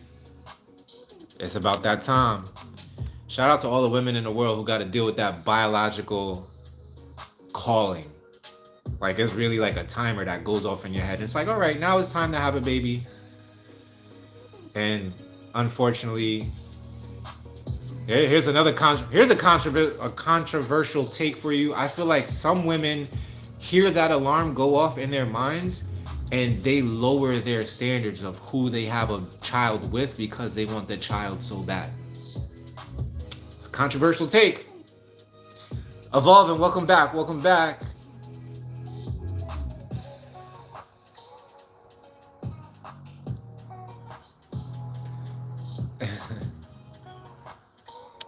Mrs. Clayton, what a beautiful soul you are. Evolving Flame asks, do I think that me and my ex would ever get back together? No words, just that, I mean, I don't, I feel like the more I run my mouth about it, the more I might say something that I would regret saying. So I'm gonna just answer a simple no. I'm looking you in the eye. No, it's not happening. And it is fucking unfortunate. But it's just the way things unfold sometimes. Things don't always go how we hoping they would go. I definitely gave it a few college tries. I definitely put all my ego, my pride to the side. I derailed my life a couple of times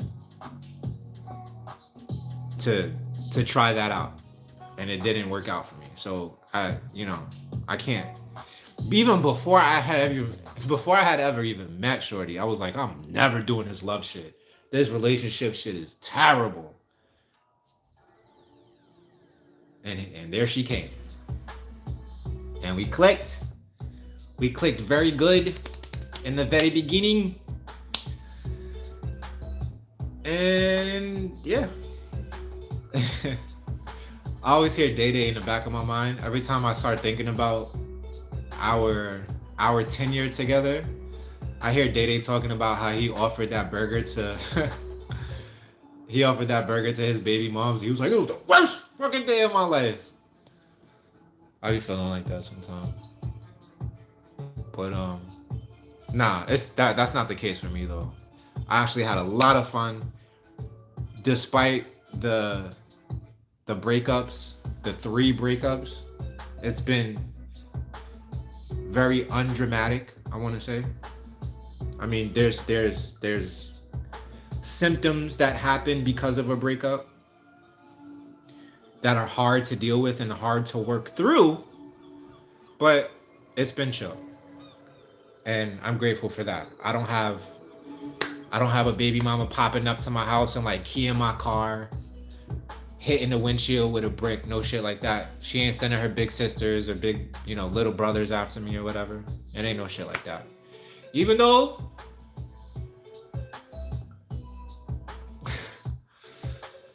me and her dad got static since the first breakup. The first breakup, he showed his ass. And I wrote a whole song, not a whole song, but a portion of the song is dedicated to the day that her dad showed his ass. And I'm gonna big myself up. I'm gonna big myself up because that day I showed the ultimate maturity. The ultimate maturity. And I digress, because like I said, people be asking me questions and I'm like, nah, I ain't gonna say nothing. I'm just say, leave it a simple answer, no. And then I start talking and now I kind of regret saying any of that shit.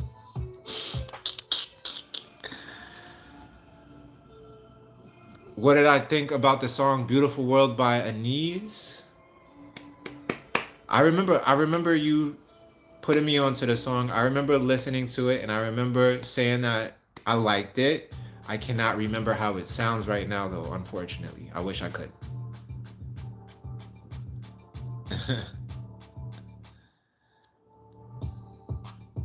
Oh yeah, the Walmart app is Spark. There you go. Smart Savvy be knowing. Yo, same shit, Smart Savvy. I applied for Instacart when I lived in New York. Until this day, they haven't approved my shit. I don't even know why, fam. I don't even know why. And I would be the best Instacarter because I know almost every grocery stores is like, nobody knows this about me. But grocery stores, one of my pleasures is to walk up and down grocery stores and memorize the layout. So when I visit the grocery store the next time, I know exactly where what I need is. It's like this, it's it's like brushing your teeth with the opposite hand for me. Anybody do that? When you brush your teeth, do you brush with the hand that you don't write with? I always do that because I feel like it's good for my brain. So I do the same thing with grocery stores. I feel like it's good for my brain to remember what the layout is.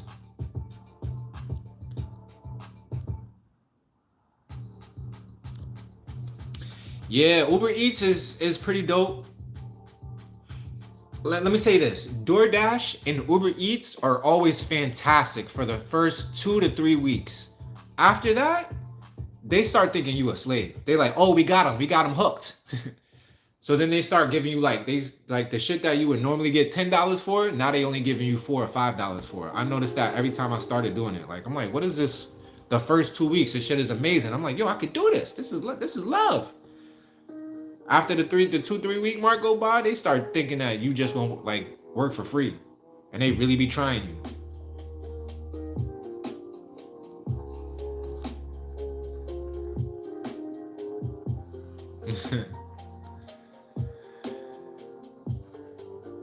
That's what's up, Sequoia.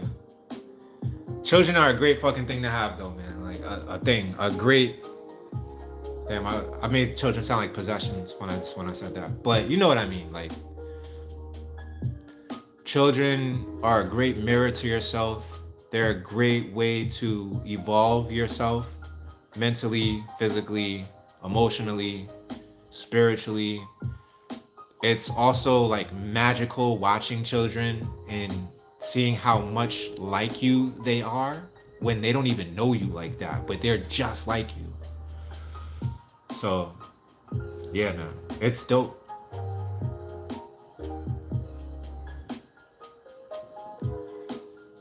Thank you, Flame. Yeah, let's try to stay away from that because I'm the type of person I'm not scared to talk about anything, especially if it's hard to talk about. I love to talk about hard shit to talk about. And I feel like it would serve a lot of people to talk about the way my relationship progressed, how it degressed.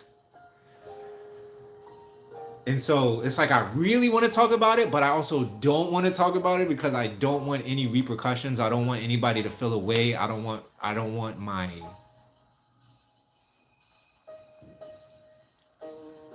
my children to be used as pieces on a board game against me because of something that I said.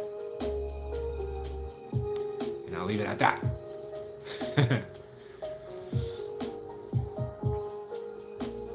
I feel the same way, Mrs. Jones. It just wasn't meant. Like the time that we had was meant. That's what was meant for her and I. And all of that said, we still have for the rest of our lives, we are going to be connected because we have children together. So there's no escape.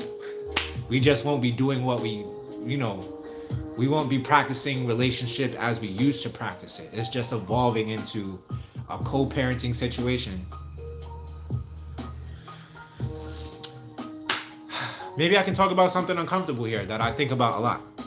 If you guys are ready for it. If you want to hear it. I often imagine what it's going to be like. And I think I used to talk about this before. Not that I ever did lives. But yeah, I did do lives. And I remember talking about this in previous lives a long time ago. But it's this weird fucking thing that it almost makes me like violently angry to feel like another man could potentially be in my place as a dad. Like, that shit I cannot even deal. But I have to accept it as a probability, Like, it could actually fucking happen, and I don't have any place to be like, no! Or like do some weird spiteful shit and like, oh, so you wanna live with this nigga now? I need my kids. Run my girls.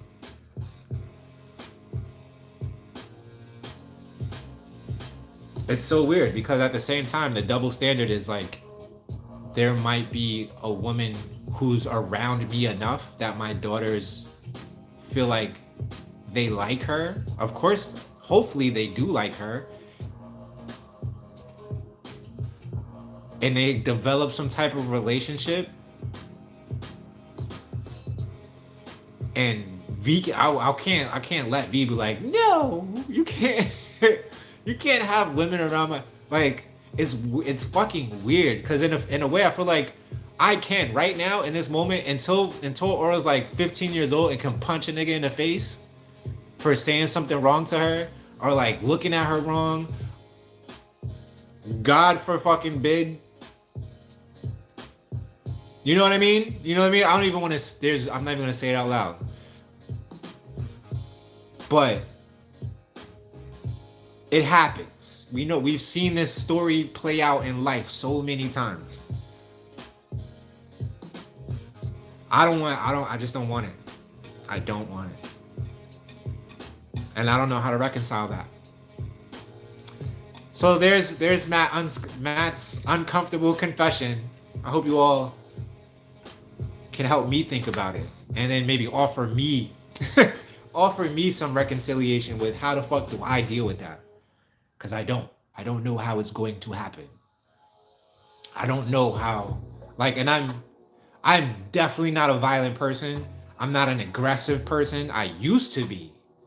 And I feel like the only thing that could bring that back is like seeing a man who is not her grandfather or her uncle or her cousin, who's not blood related, receive a hug from her. What? Body slam on your neck. Bang. I can't imagine it. I mean, I can't imagine it. I can visualize it, but I feel like I would have a bad reaction to that.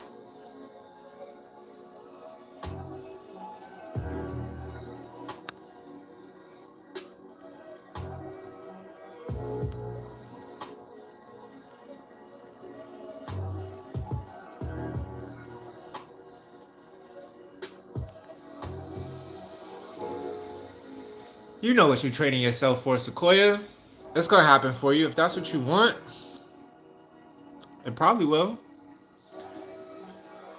I hope that it does. If that's really what you want, and it's what you would love to have, then I want what you want for you. Unseen, you know what I'm talking about? Brushing with the undominant hand. This is good for your brain.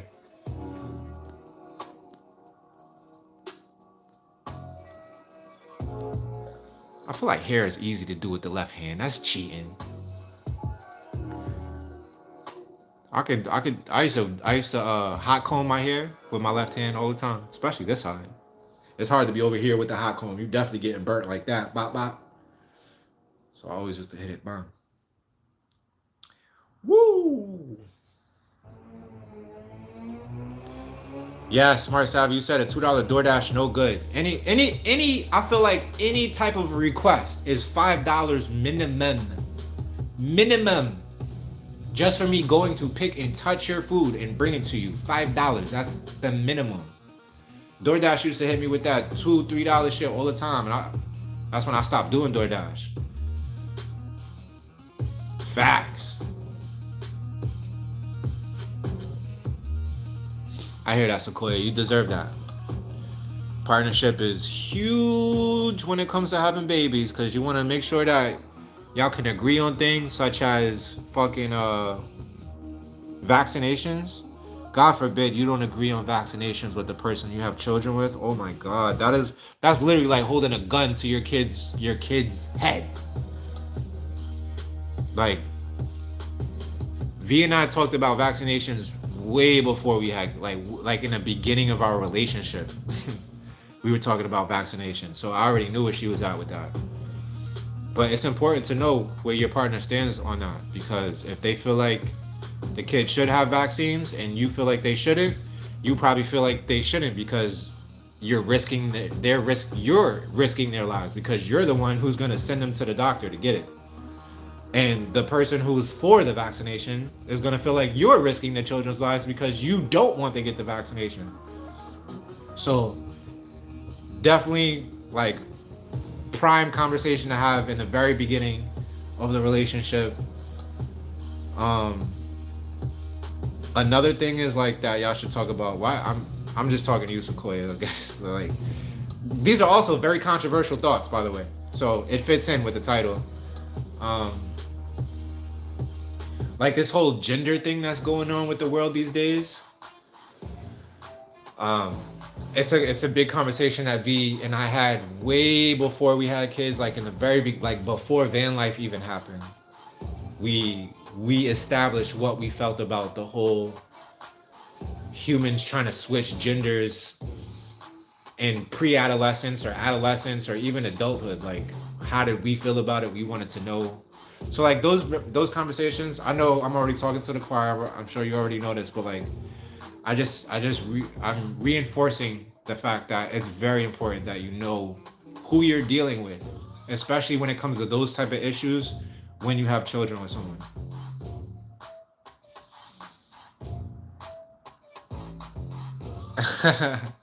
Mama Cleo, what's good? Thank you for that comment. I kind of feel that way too, but I'm always inviting to that type of a conversation because I think that it would serve a lot of people. A lot of people are here because they know me from that.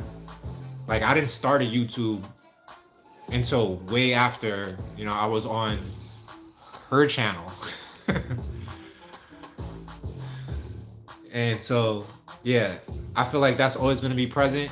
And relationships are very important to me. So I often invite that type of a conversation because that's one of the deepest, most longest running relationships I've ever. No, it is the deepest, longest running relationship I've ever had. Before her, it was 5 years. That's the longest I had gone with someone. And her and I didn't even make it to 5 years. We made it to 4 years and 1 month, broke up for 8 months, got back together for like 7 months, broke up for a year and 2 months, got back together for 2 years. No. Yeah, like a year and a half, almost 2 years. And this is the time, and you know, it's over now. But yeah, rapping, I definitely want to, and going to continue to do that. It's coming. It's coming. But thank you for clicking into the video, Mama Cleo. Appreciate that. And thank you for the compliment and telling me I was dope, because I was just thinking to myself this morning. I was like, yo, nobody said that I was good in the last one. But I think people did say that I was good. I was being worst case scenario mad. He pops up a lot.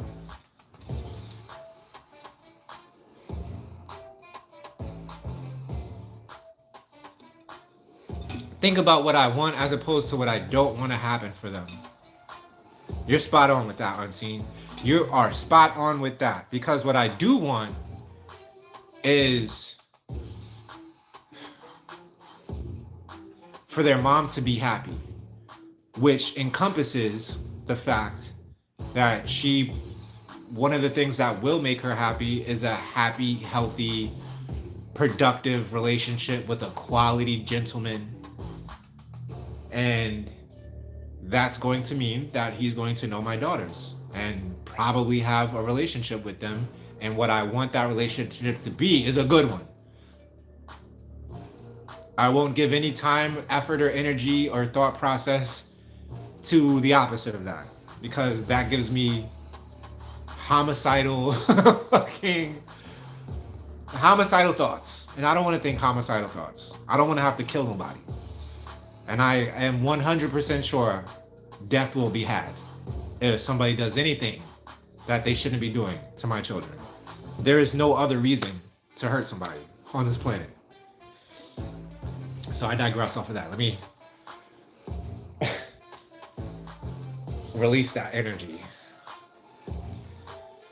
Remember that the person she chose has to be a reflection of her heart. If she chose you, hopefully she'll choose someone who is as loving and caring as you. Not all people are bad people. That's a fact. Yeah, I was just saying that. If you did it right, can't nobody replace you. My ex tried, and my boys already have a father, so he could never win them over. He even congratulated me for how well I raised them. Yeah, I hear you, Olu, and I'm with you 100% on that, family. And I don't want it to be a knock on her, or I don't even want to like be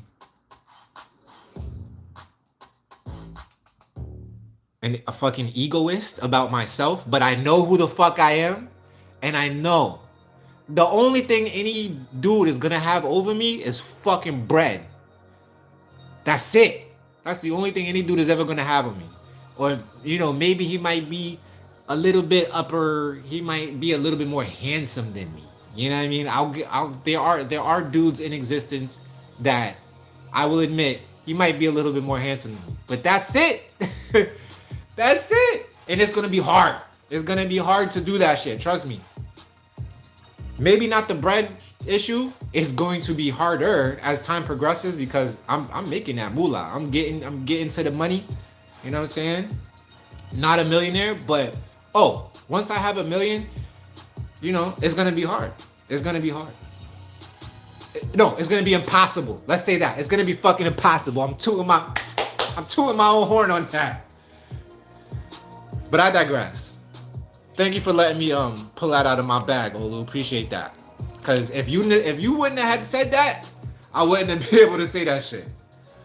That is strictly a reaction to what your comment was, and I'm gonna put that back in the hat, and I'm gonna throw the hat over there until the next time we need it, if ever again.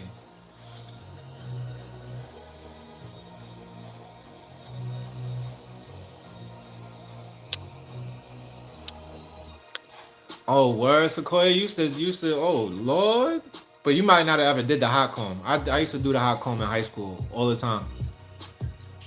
My grandmother gave me a hot comb. It was an electric plug-in joint. Me and that hot comb had a time. A time. She was good to me. But I would never do that. I would never hot comb my hair again. But I would also always use the left hand. What? Yeah, I can see how some women will take that dominant hand and use it for their whole headpiece. I just don't know how they do it. When I shave, I will say that when I shave, I try not to use my left hand, because almost every time I shave and use my left hand, if it's an easy thing to get to, then I'm good. But if it's a hard thing to do, like the bottom, this part right here, cannot do that with my left hand, fam. It's not. I'm gonna cut myself every time.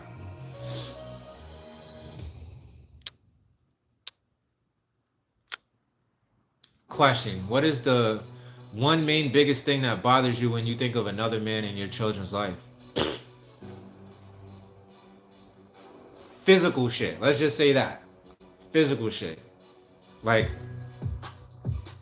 I don't even want another man to be able to hug my children for like the first 5 or 6 months of him knowing them. Maybe a year. Matter of fact, I want to say this. I gotta think about it more, but I know that I've always felt this way. When dating, like if I'm dating, a woman's not gonna meet my children for like at least 6 months. And when I say meet, it's gonna be some quick hi and bye. She's not gonna have a lot of time around them for like at least like a year. That's how I feel about women that I meet in the future, moving forward. Men, I feel like it's even because I have daughters, and men are men, I feel like it should even, like, I know it sounds like a double standard and all that shit. I don't give a fuck. Men, it should be like a year before they spend significant time around my daughters. A year before there's any physical touch whatsoever. Like, I don't want that. That is, what did you say? The number one main biggest thing that bothers me, that is the number one. Physical presence, but more so, much more so, physical touch. Don't touch my fucking daughters, bro. And I have not had this conversation with their mom. We barely talk at all, but I hope she knows that about me. Because I feel like I have said that to her in one of our previous breakups. Oh Lord, I was about to... Let's just say the lines have already been crossed, fam.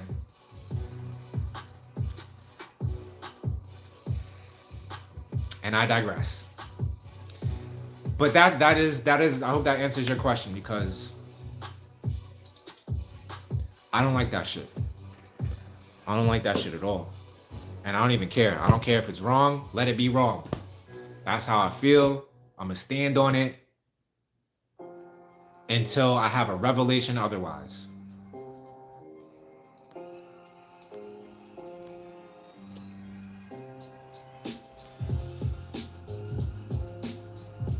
Oh, word, Mariana? You got one there's one on the way. The stork is flying to you right now. That's all it takes. You said you didn't want kids, but you been feeling like you want it so bad lately. I'm telling y'all ladies got them biological clocks, man. It's really like in your DNA. I presume from what I've heard, science says that, you know, it's as time goes on. Oh, I like this. This is like some Mobb Deep shit. Dylan says. It's within a woman's biological clock for her to want to have children as time progresses because her body is telling her that she won't produce viable children after a certain age. I'm not saying that's what I think. I'm just saying that's what science says. And a lot of women believe that. Even though I think as of recently, there's been studies showing that women can actually have healthy, viable children later on in life. It's more so the quality of the man's sperm. Who knows? I don't know, fam. I don't know. But what I'm trying to say is I really feel like it is true that women at a certain point in their life want children more so than they did previously. I don't think there's anybody who's going to argue with that. I think I'm the same way. Like, I did not want children until I was like maybe in my late 20s, in my 30s. That's when I was like, yo, I think I really do want a kid. Before that, I was adamantly against that. My idea was I don't want children because I don't like the way the world is. Like, and that my disdain for the way society is set up and the way the world is set up was powerful enough to make me feel like I'm not having children. I'm not gonna bring kids into this. You crazy? This shit is crazy out here.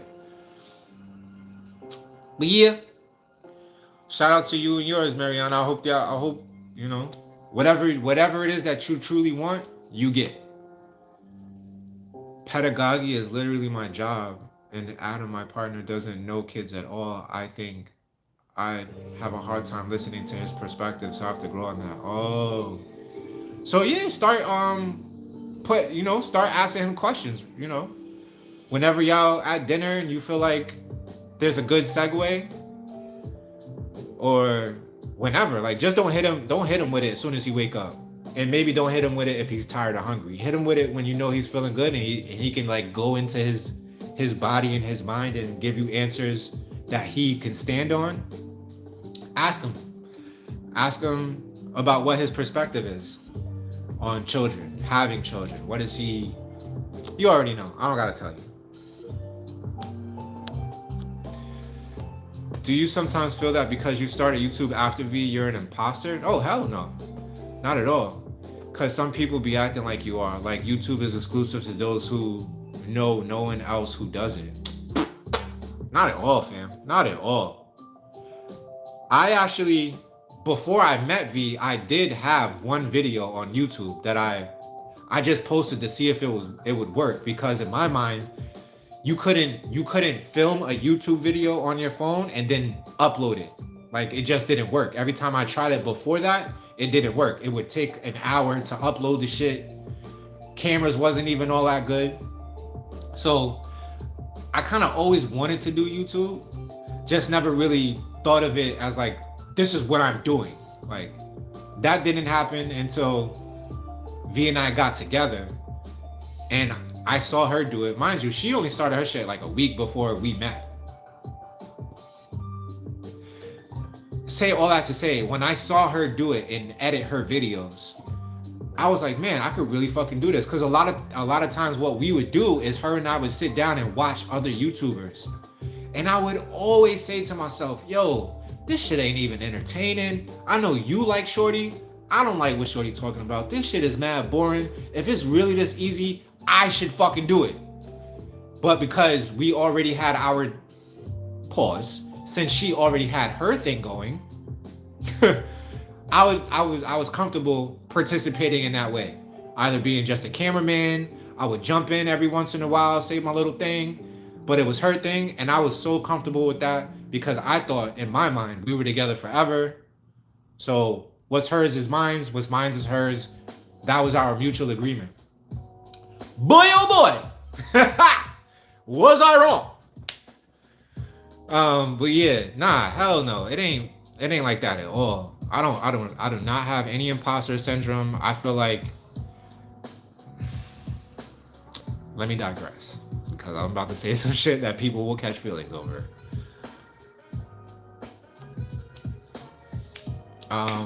Mariana, she says, and when we went back to Brazil, when I saw how he holds babies all floppy and shit, I was Yeah, you gotta teach him how to hold the babies, man. Damn, he don't have no little cousins or some. Yeah, man. Like what? That was a rite of passage. Being 6'7", when you was strong enough to hold a baby. I remember wanting to hold a baby, but being terrified that I would do it wrong. And I was always the type of kid who wanted to do things that made me scared. So when I saw other, my aunties and my older cousins and shit, they used to bring around their babies. I would be like, "Can I hold him?" And they'd be like, "Okay, I'm gonna give him to you, but just make sure you support his head and his neck." And I'm like, "Yeah, I got it." And that was it. So, yeah. Damn, Adam. Bring Adam to your job. Tell your job to let you have bring significant other to work day and let him hold and communicate and participate with all the kids, man. It's important. Men who don't know how to be around kids is mad weird to me. Mad weird. It should be like second nature. If a man doesn't know how to be around a child, does he know how to be around himself? Ooh, that's poetry. I'm about to write that shit down. Because everybody has a child within us. Like, if you're an adult, you have a child within you. Do you know how to comfort your inner child? Do you know how to express your inner child? Do you know how to... What's the word? Show your inner child discipline. Because a lot of times our inner child be taken over. And we don't know how to be disciplined as an adult. So you have to literally talk to your inner child and be like, nah, we not gonna sit down and just watch and binge watch anime for 4 hours today, okay? This is what we're gonna do. We're gonna go over here, we're gonna edit this YouTube video, okay? And after that, we're gonna hit this walk up, okay? And then after that, we're gonna clean the house up. Like, you really gotta talk to your inner child as a fucking adult. I do it all the time, every fucking day. Because if my inner child was allowed to run the show, I wouldn't be here right now. I'd be watching fucking anime, trust and believe. Anime is my favorite shit to do when it's time to be a child as an adult. Even though anime gets very adultish with its concepts and its views and perspectives and narratives and shit. It's very adult. But my inner child used to love that about anime. My inner child would be like, "Oh, in this cartoon, I'm gonna see this guy's brains get splattered." So my inner child used to love shit like that. This cartoon has curses in it. Loved it. I have to head out in 6 minutes. All right, Miss Jones. I told myself I was gonna end this at 44 minutes, and then around 44 minutes, the whole fam started coming in. So here we are, 2 hours and 2 minutes later. I hear you, Evolving. I hear you. The Aki way? What's the Aki way? Oh, okay. That sounds like some New York shit somebody would say. Greetings from Florida. Not sure how long I'm staying alive, but we'll watch your post videos. Thank you, Cellulargen. Appreciate that. I too am from Florida. So shout out to the whole state of Florida, my fellow Floridians. I do what I could to spend it on others because God knows I can't have that in my hand. Okay. Sofa King, sweet. Yeah, $1 million would be great. Then I would be dead. How much more to him for the call? Oh yeah, I gotta do that. Bang. Oh, we must be far back. I must have been ranting for a minute.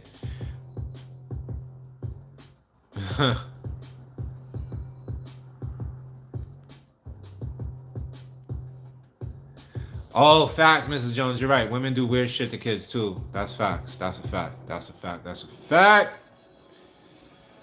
I forget about that often though. Like I feel like a large part of me thinks that it's so fucking rare for any adult to do something like that to a child. And if I ever do consider it, I'm like, it's always got to be a man, but you are 100% right. Sometimes it's fucking women too who be the culprits of doing weird ass shit to kids.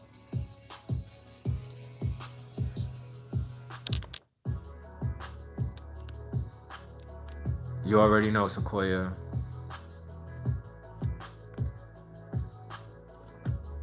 You said it, Mrs. Clayton. When parents don't protect their kids, things happen. Set boundaries so they know how to say no. Yo. And that's what I mean. It has to be a whole fucking year. I don't give a fuck. You don't trust no strange person that you've known less than a year around my fucking children. Because even if you're in the house with them, they could be somewhere that you can't see. And that fast, some shit could happen. And if anything happens, for any amount of nanoseconds, somebody's gonna die. And I'm not even bullshitting. Like, I hate to say this shit because it's fucking stupid as hell to me to say that I will throw my life away for my children because your children need you in their lives. So if you throw your life away, it's kind of like contradictory and it makes no sense, but I still stand on that shit. I will go to prison for the rest of my life if somebody does anything to my children that's not supposed to happen. And I will do it with a fucking smile on my face. I will be in court like, guilty, I did it. And what?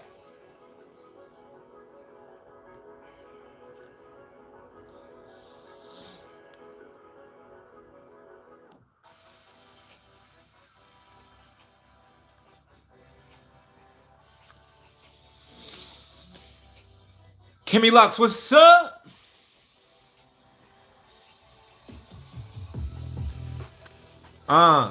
That's a fact. That a lot of people have children for selfish reasons. And I'll say that a lot of those people who had children for selfish reasons didn't even realize that they were having a child for a selfish reason. It actually takes the ability to introspect. And a lot of adults, unfortunately, if maybe, dare I say, most adults, don't have the ability to go within and ask themselves hard fucking questions. Or even consider that they might be fucking wrong. That they might be fucking mistaken. But I get that. Because nobody does anything and they're doing it knowing that it's the wrong thing. You know? Even like the shit that I was just saying. Like, I would I would go to prison if somebody did some foul shit to my children. I feel like violence is wrong altogether. There's never an excuse for violence. Pause. There's never an excuse for initiating violence. But if somebody initiates violence and that causes you to protect yourself violently with violence, that's only the way that's how it has to be. When people say,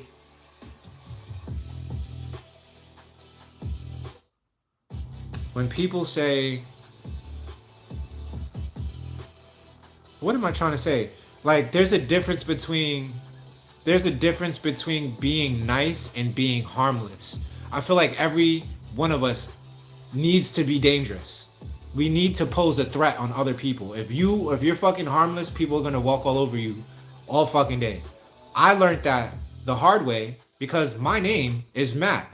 And one of the first things somebody told me that like kind of slapped me in my face when I was growing up was they said, Matt, don't be a welcome Matt. One of my uncles told me that shit. He said, Matt, don't be a welcome Matt. I was like, what the fuck? And then I got it. He was like, don't let people walk all over you. Don't be so nice that people just treat you any type of way. They come up to you and they fucking wipe the bottom of their feet off on you. So I was like, yo, you right, huh? So, I don't even know why I landed on there, but I know we were talking about having kids for selfish reasons.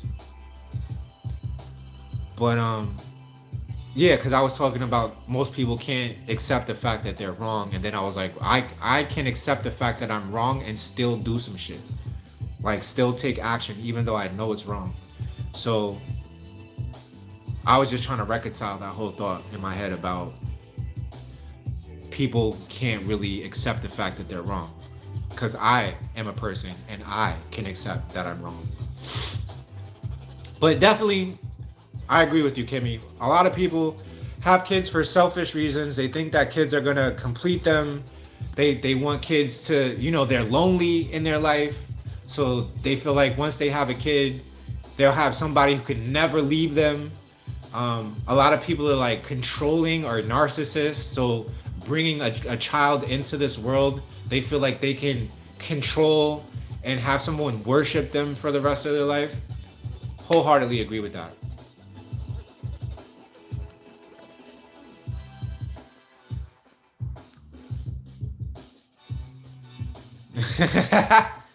Yo, you're right, Mariana. You're right. You caught me with that one.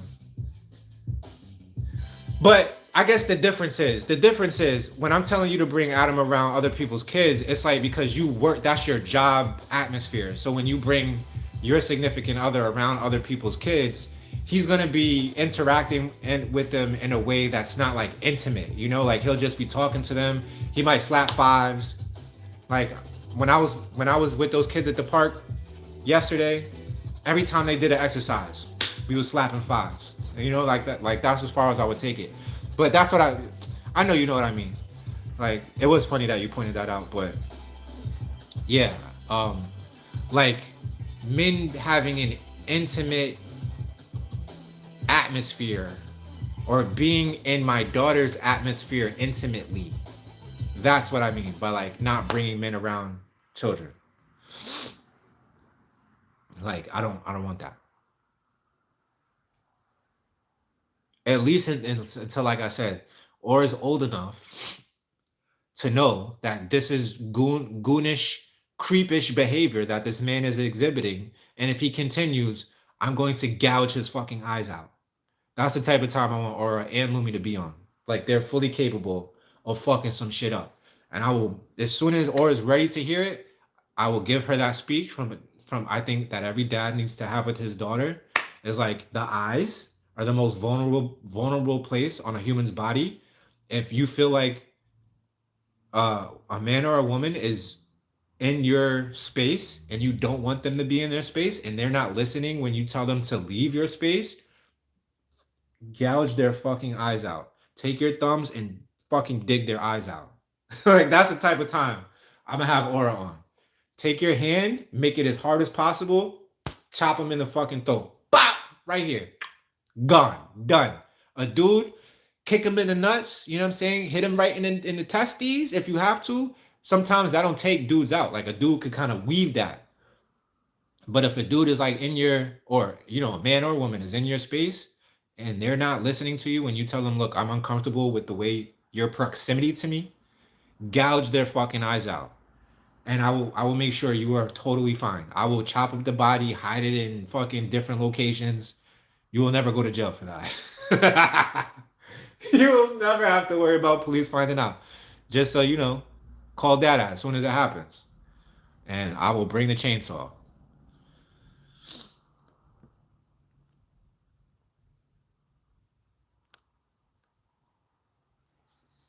Oh, who asked that? Evolved? Yeah, Flame. This is a transitionary phase of life. I am happy.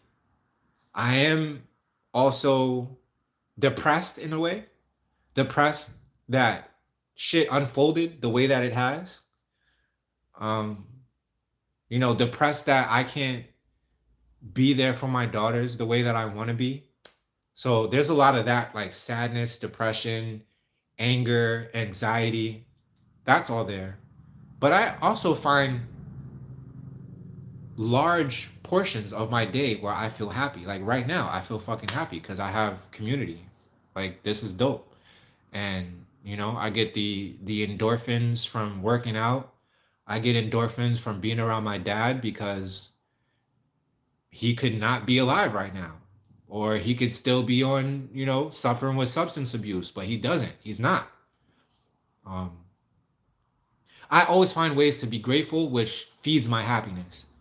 But all that said, this is definitely a transitory space in life because I know that I'm not where I want to be. Where I want to be is no more than 30 minutes away from a car from my daughters. I don't want to be more than 30 minutes away. I want Aura to, know that she can call me and I will be there in 30 minutes or less. Um, So that's why I feel comfortable saying this is a transitionary phase. I would also admit that Although like I'm not starving, you know, I would like to be better off financially. I would like to not ever have to think about money at all, really. Unless like I'm just balancing a checkbook. Like the money's always coming in because of whatever it is that I'm doing. And I just need to balance my accounts in some type of way. So financially and geographically, I'm in a transitory space. Other than that, you know, it is what it is. Baby. Hey, Mariana said, I believe in my man's potential to rise to the occasion.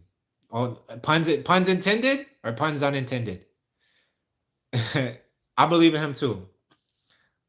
Shout out to the homie Adam. I don't even know him, but if you picked him, I'm with you, girl. And I love to see couples succeed. I love to see couples be happy, you know? And like not on that fake shit, like not on that, oh, let's smile for the gram and post our fucking this vacation that we're on in Bali together type shit. But then when the cameras is off, they barely talk to each other. They full blown roommate phase. I would I don't want that for people. I want people to be so fucking happy in their relationship. Like, that new relationship energy when shit is brand new, you can't get enough of each other, you know? That type of shit. I want to see everybody with that. I think everybody deserves at least one good partner. I just happen to be one of the weird fringe people who I feel like I might need two or three. I might need it. I might need it for my fucking happiness. Like one is cool and I'll be totally happy with one, but I think that I will always be more than welcoming to a second and or a third. I probably would limit it to three though. Like three is a lot for me. Three women to keep up with day and night is a lot. So that's why I feel like I'll cap it at three. It's in my genes, fam. It's in my genes. I told you I was talking to my dad about it earlier. He was telling me about my grandfather, his dad. His dad was a polygynist. My dad is definitely a polygynist. He be trying to act like he can date one person at a time. At this point in his life, I think that's all he can really handle. But if he was, you know, in a better place, my dad would definitely be having a variety.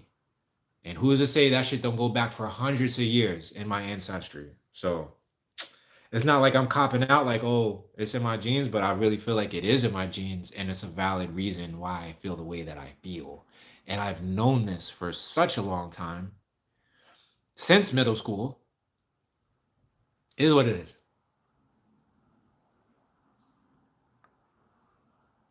I'm the same way, Mrs. Clayton. I love when kids are around me.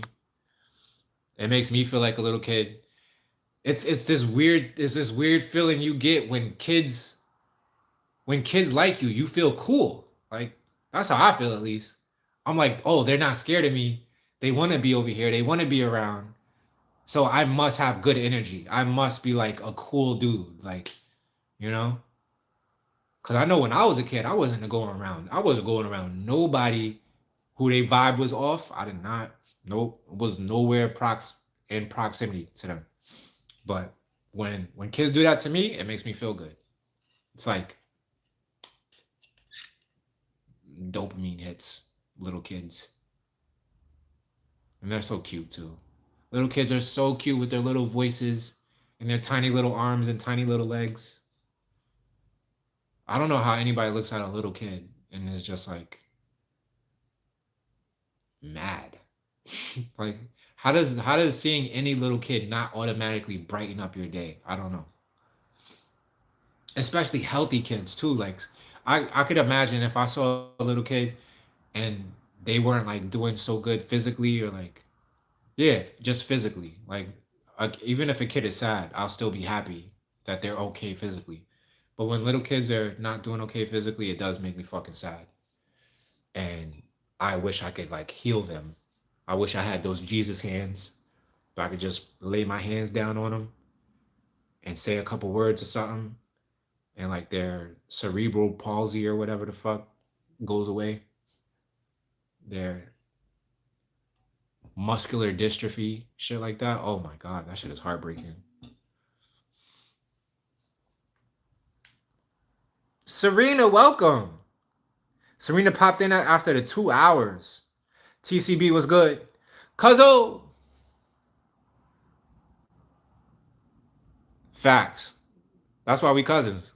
We feel the same way. My cousin Olivia said she gonna smile at her mugshot if anybody ever does anything to her kids. Same. Same. And if there's one thing that you happily commit acts of violence for, it's gotta be children. What else would it be? Like, if you see someone committing a violent act on a random stranger, I could see why, you get involved and you have to be aggressive with those people to stop, But I could imagine you wrestle with the thought before you actually take action. Unless you like, unless you know you have like you got hands, and anything you good, if anything you hit is gonna get knocked the fuck out, then I can think you probably don't think before you engage with people violently. Cause I'm kind of like that. I feel like I got hands, so if I ever have to get violent with somebody, I'm not gonna think too much about it. I fought people way bigger than me, way heavier than me, and I'm all right. I got my I think this kind of the shit that happened with my nose, it happened in like the second grade because I was fighting every day in the second grade, every day. And I didn't even know this shit happened until I was 13 and looking at myself like, oh shit, my shit like leaned a little bit to the side. But you remember back in the days, people would stay saying your mama this, your mama that, your mama this, your mama that. If anybody said your mama to me when I was a kid, they was catching the hands quick, right off top. Wasn't even thinking about it. Wasn't even a thought like, oh, I should not fight this person. I don't give a fuck who you was. You could be a teenager. I'm second grade. You said your mama to me, hands to face real quick. But yeah, man, shit is crazy out here.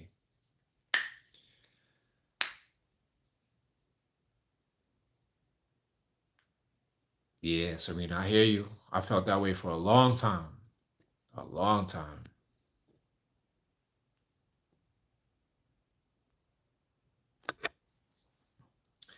Kicking it with Christy. Um, I want to acknowledge what you said, what you asked. You said, what do I think about V spreading the narrative that I was nothing but dead weight? I want to act like I'm blissfully ignorant to that. I want to say that that shit is not even true. But unfortunately, I did get fucking screenshots of her saying shit like that. And it was mind blowing to me because there's nothing true about it. It What I think about it, I feel bad for her that she not only would come to the internet and say that, but she actually thinks that in her mind. I don't even believe it. She had to been having a bad day. Something had to happen, and she like lost her ability to think. Cause like I've said it a bunch of times in this one fucking live video that I didn't want to talk about shit like this, but since you asked, um, that reflects poorly on her. You know what I mean? Because how could you say that and you ask me to come back every time? I didn't appear outside of the house with the boombox holding it up like take me back. Never happened. Wasn't even in the plan. Never happened. So with that being said, if she's online saying stuff like that about me, you know, I I really think she was just having a bad day that day. And it's so weird. It's so fucking weird, fam. Like I could go on and on and on, but I'm not. I'm not gonna do it because, like I said, I don't want no smoke with the mother of my children. I uplift her. I love her. I want the best for her. I want everything that she wants for herself for her. But yeah, it just reflects poorly on her to say that. Like if I was to come on here and talk shit about her, it reflects poorly on me because I chose her. I chose to have 2 children with her. So how I sound talking shit about her? Now will I go back and I recount what actually happened in objective reality and the actions that were taken and the behaviors that were exhibited? Yeah, I'll do that. I don't feel like that's me putting her down, you know? The cats are fighting outside. Um, but yeah, I don't, I try not to go too deep into stuff like that because, like I said, that's the mother to my children, and y'all ain't gonna catch me lacking putting her down or like saying the type of shit that she said about me. Good lord. I love the Nas quote. Nas said in one song, I forget what he said. I forget what the name of the song is, but what he said, a bar that he wrote in the song was, when you place blame, you're defective. When you take blame, you're respected. And I rock with that. Like I'll get that shit tattooed on me. I don't want to place blame at all. I will sit here and blame myself for everything. Cause it's and when I blame myself, it can only be true. I'm talking about me. You know? I could blame myself for taking her out on the first date. I could blame myself for meeting her for a second date. I could blame myself for agreeing to, go do van life with her. I could blame myself for a lot of shit. But I'm not about to be on here placing blame talking about she did this and she did that. Like in a bad derogatory way. Now, is it a fact that she had me cut, like, I don't want to use the B word, but let's say she asked me to come back every time. So was she asking somebody who she knew was dead weight to come back? That's not a good look for her. I digress. Throw up both my hands. 5-star lifestyle. Here we come, baby. You already know. Mariana asks, "Do you know why is that? Why do you think you need 2 or 3?"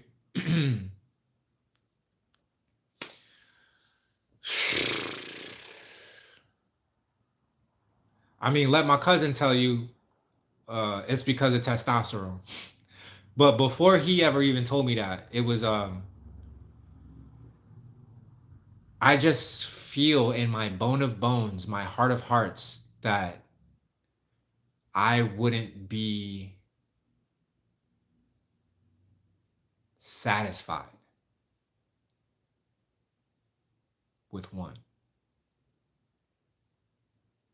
Like I could be with one, with just one, and everything will be fine. But inside at a certain point, and it always happens around like the,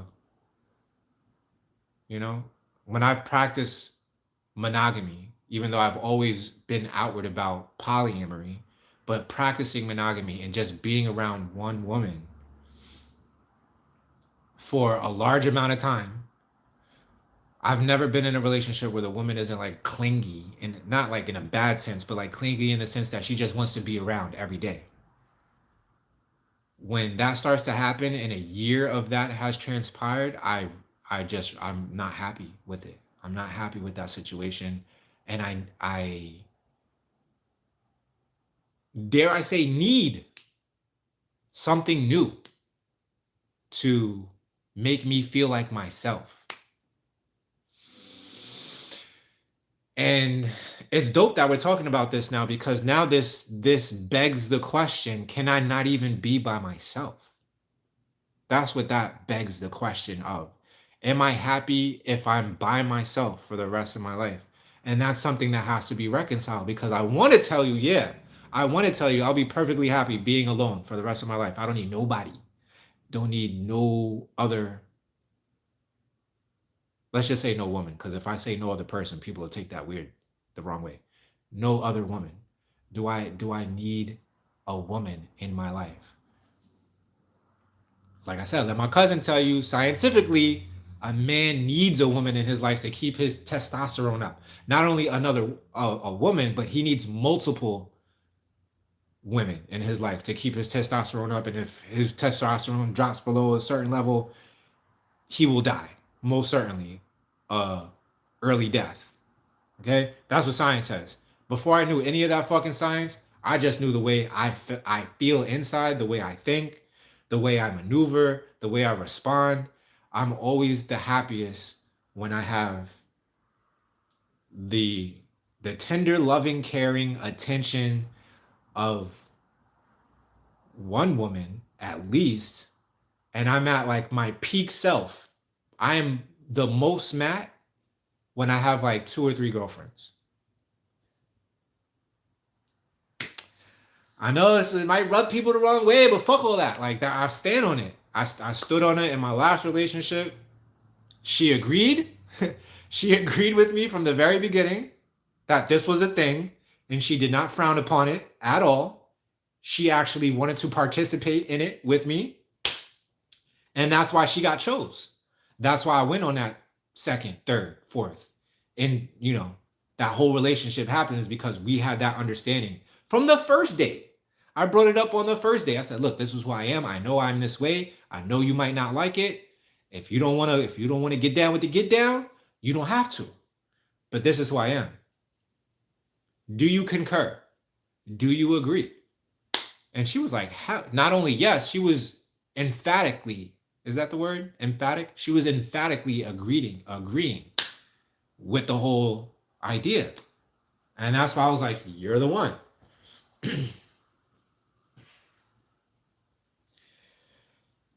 And I will be like that with every woman moving forward. I will always be forthcoming. I asked my cousin about that when he was telling me about it. I was like, "Yo, so I get what you're saying right now, but you do know that I we don't know for a fact, but it is my belief inside that maybe like a good 70 to 90% of women is not going to be down with that. I don't know. That's just a idea that I have in my head. So if that limits me to 10% of the female population, so be it. And that's why I have to consciously ask myself, am I prepared to be alone for the rest of my life with no like real genuine companionship from another woman? And yeah, I want to tell you yes, but I do know I might not. I might be a little less happy than I would be if that were the case. So yeah, I hope that answers your question. Thank you for asking. That was a great question. Does Lumi speak already? Yo, Lumi is talking. Oh my God, that girl talks. She's gonna be just like her sister. She's gonna love to talk as soon as she opens her eyes until the time that she closes her eyes. When she goes to sleep, she's gonna be talking. Aura is teaching her how to say things. Aura's favorite thing to do is to get on the phone with me, and Lumi will be somewhere next to her, and she'll be like, "Lumi, say what?" And Lumi will be like, "What?" She'll be like, "The." Lumi will be like, "The heck." It's so freaking cute, yo. It's so cute. And Aura just, she cracks up. She cracks up. So yeah, Lumi's a talker.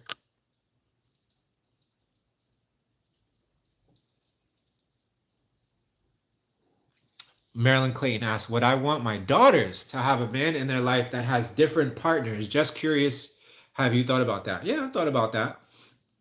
I thought about it. Of course. Of course I thought about it because I can't be the pot calling the kettle black, right? The pot calling the kettle calling the pot. Um, okay, another controversial thought is I would prefer my daughters to be polyamorous, dare I say. God forbid. I say that because I don't, I want them to have a healthy distrust of people, especially men. Men and women can make their mouth say anything. We all know this. But men, I know because I am one, men will lie just to get the goods once.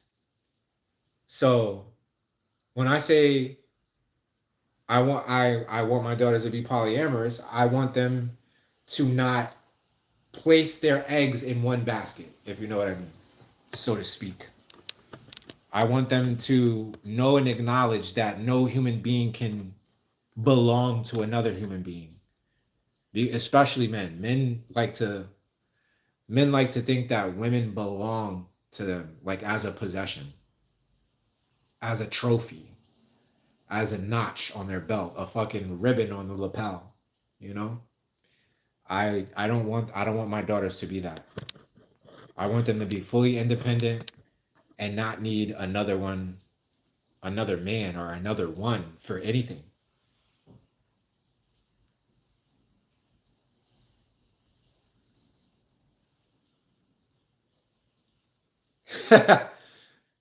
Mariana, you're funny.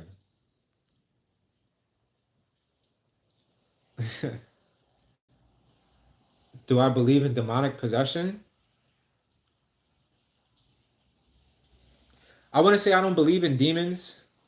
It's weird because how could I say that if I do believe in angels? I feel like I've met angels, real fucking legitimate angels in this world. So do I believe in demonic possession? Yeah, I do. I do. I'll say that because just as just as someone can be influenced by heaven or God or angels, one can be influenced by demons. Demons, though, not being some like nefarious, cryptic, like specter of an entity. I mean, demons as in like every single human emotion and characteristic can be personified. And these personifications manifest in our behavior. So when someone's being possessed by a demon, they're just choosing, they're actively choosing to not be angelic or of their highest, truest self. They're choosing to they're choosing, actively choosing to vibrate in a low bandwidth, at a low frequency. So yeah, if that answers your question, I kind of do believe in demonic possession, I suppose.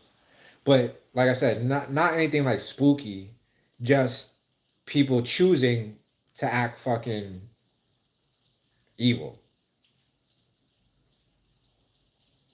And then that being said, I also believe that good and evil might not really be a thing. I get that from conversations with God. I can't really articulate it that much, but what they talk about in conversations with God is when we like let's take something for example. I hate to use this as an example, but I'm gonna do it. All right, just bear with me. I know you might this might make you upset because it makes me upset. But when we look at what the state, the government of Israel is doing to the people of Palestine, absolutely evil, right? But I just said there's no such thing as good and evil. So how can I reconcile those two things? The way to reconcile that is because the government or state of Israel, they think what they're doing in their minds is good.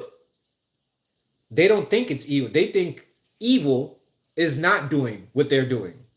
And that's why God, according to the Conversations with God written by Neil Donald Walsh, says that there's no such thing as good and evil. It's just people having different perspectives on things at the same time. You know, I hate that I use that as an example because fuck that. Fuck that. There's no reason that people should be wiped off the face of the planet just because of their religion, their geographic location, the color of their skin, any of that shit. Fuck that. So yeah, a better way I could have put it is shout out to all my Naruto fans out there. If you've ever watched and binge watched, if you know the story of Naruto, I think uh, Masashi-san, his whole idea, his whole message in the story of Naruto was to show you this very idea of what you think is evil is just somebody doing what they thought was right because of their experience. Prime example, Madara. Madara thought that the best way to make a peaceful world was by capturing it himself and putting everybody under a fucking hallucination. He thought if I put everybody under a hallucination and they live their best lives under the hallucination, but at the same time their real physical body is wrapped up in a fucking a static cocoon, then so be it. He was willing to take that to do that for humanity. All right, like that's why I love Naruto so much. Like Masashi Kishimoto was so gifted at expressing that on so many different levels. So many different character stories were expressing that same fucking thing. Like when Kakashi killed Rin and fucking and Obito watched it. He watched his best guy friend, or even though they weren't like best friends, but pretty much his best friend kill the love of his life with his bare hands in front of him. That made him hate all of humanity. And he was like, I'm gonna just do whatever the fuck I need to do to make the Hidden Leaf suffer.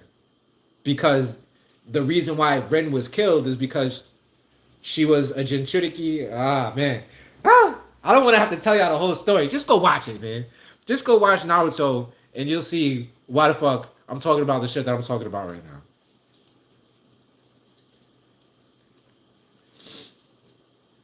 The Golden Lotus, what's good? Welcome, welcome, welcome.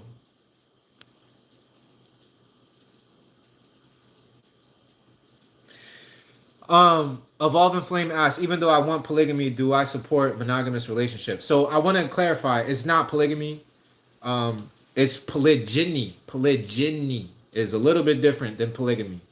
And before I knew about polygyny, I talk about polyamory all day because polyamory is more of like a equanimous situation, where polygyny is more of the man and just the man having multiple women. And I think the difference between polygyny and polygamy is marriage is involved, and polygyny is just romantic. It's like a vaguer, more surface level, like introductory initial level of relationships where the man just has multiple women partners. So yeah, but absolutely support monogamous relationships. I love everybody in here, like Mrs. Clayton, who I love and respect, has been monogamous with her husband. As far as I know, she hasn't told me otherwise. She's been with her husband for like 25 years, and she has a beautiful family. So it works for her and her partner. And so I definitely respect it for anybody who chooses that, and I hope that it works for everyone who chooses that. I just don't want people to choose that and they're not really monogamous. And then they keep experiencing these relationships that fail because they constantly try monogamy, but it just doesn't work because they're really polyamorous. You know what I mean? And I think polyamory is marginalized. So that's another reason why I talk about it so much, is because I want it to be more open. I would have never found out what it was unless somebody else told me about it. Unless I found that book, The Ethical Slut, I would have never known what the fuck polyamory was. I would still be out here thinking that I'm wrong, even. Like, I thought that I was, like, this is some shit that I shouldn't be telling women this on my first date with them, that I'm this way, because they would never accept me. Like, this is the wrong way to be. Like, I'm just greedy, or like maybe narcissistic, maybe, but I'm not. Like, this is a real thing. A lot of people feel this way, and it works for people. People have made it work. People can make it work. We just don't have a lot of models and examples for it. But good question, Flame. Good question.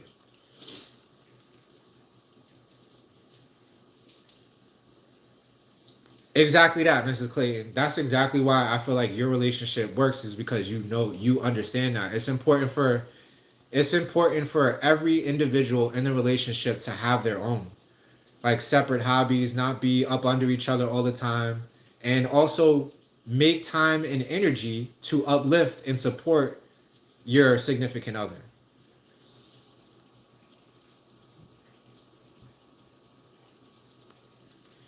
Evolving Flame says, funny, I always see V as more of a polygamist than you. Well, I know I just explained it to you, but I don't know if you know what the difference of polygamy and polyamory is. I don't think a woman could be a polygamist, but what that means for a woman being a polygamist is she supports her husband in having more than one woman. And she's definitely not that anymore. At least at this point. She might change her mind again in the future.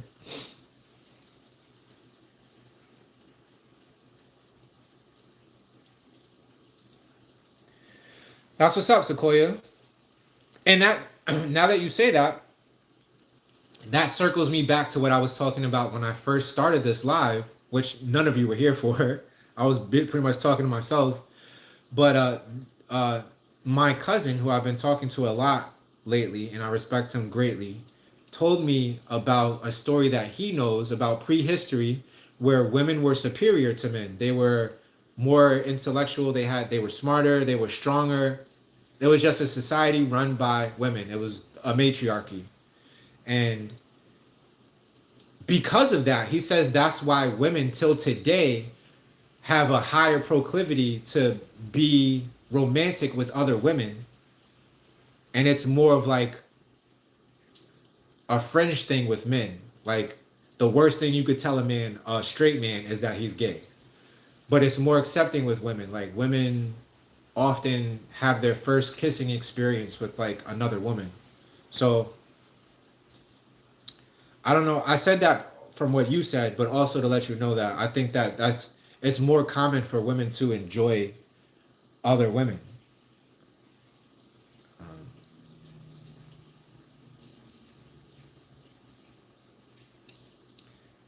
Oh, I got your questions now, Flame. I'm just like catching up. You know, I go on these rants, so I get left behind in the comments sometimes.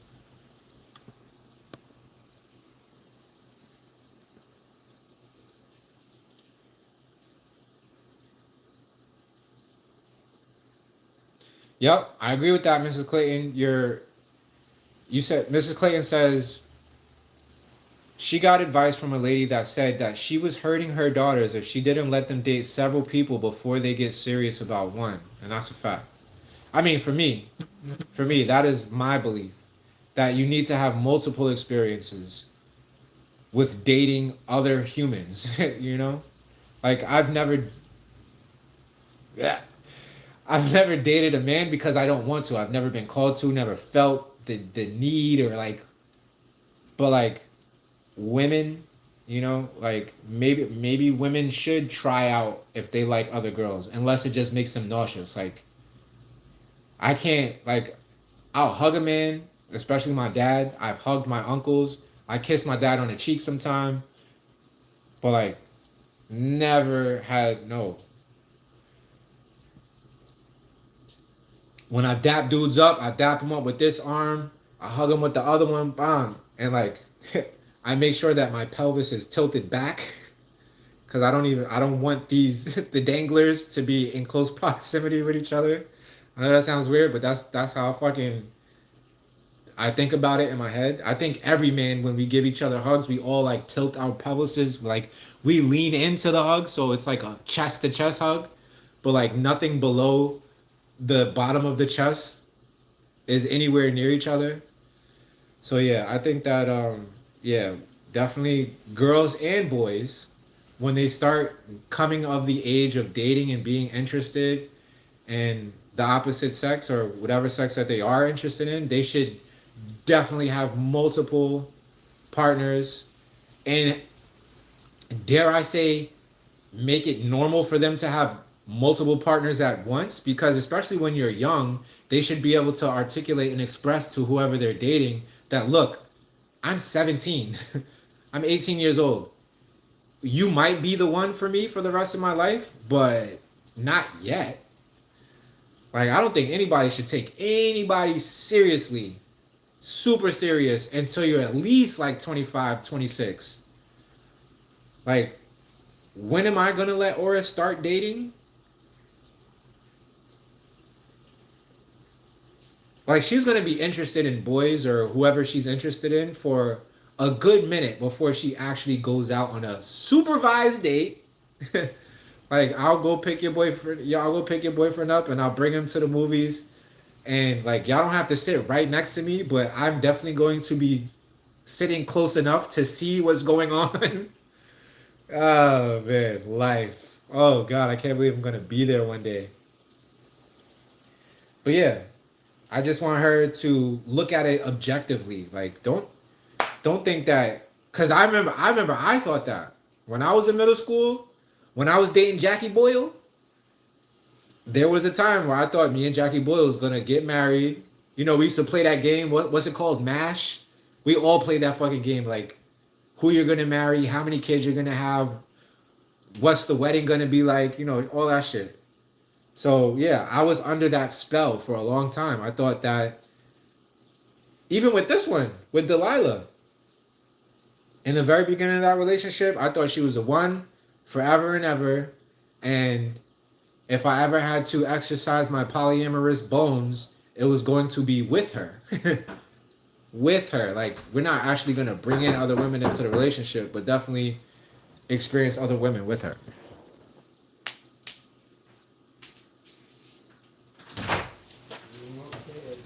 What up, what up? Hey, man.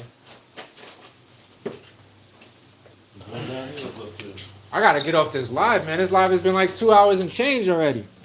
What? 3 hours. It's about to be a 3 hour. The first 40 minutes was mad slow. My dad just came through. It's the light at the top of the stairs. Okay. Go straight up. On your left. When The top of the they stairs. will Turn it know what on. they want in a partner instead of being obsessed with their first love. Facts. Yeah, Miss Marilyn got them gems. Like, this is, I start the live, but I'm really just listening for what Miss Clayton got to say. She's the star here. What up, son? What up, what up? How you doing? Chillin'? You on for 2 hours? Son? Almost 3. I'm about to get off though. I'm about to get off because I've been yapping. I've talked myself into some tough spots. Yeah. We get to talk stuff out. People was asking me questions that I elaborated potentially too much on.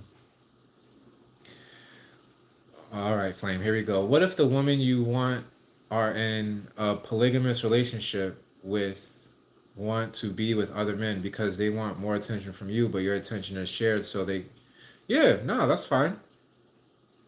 They talk like, and that's why, you know, I've let the light bulb, so to speak, the proverbial light bulb go off in my head when my cousin is trying to tell me about polygyny, because polygyny restricts that.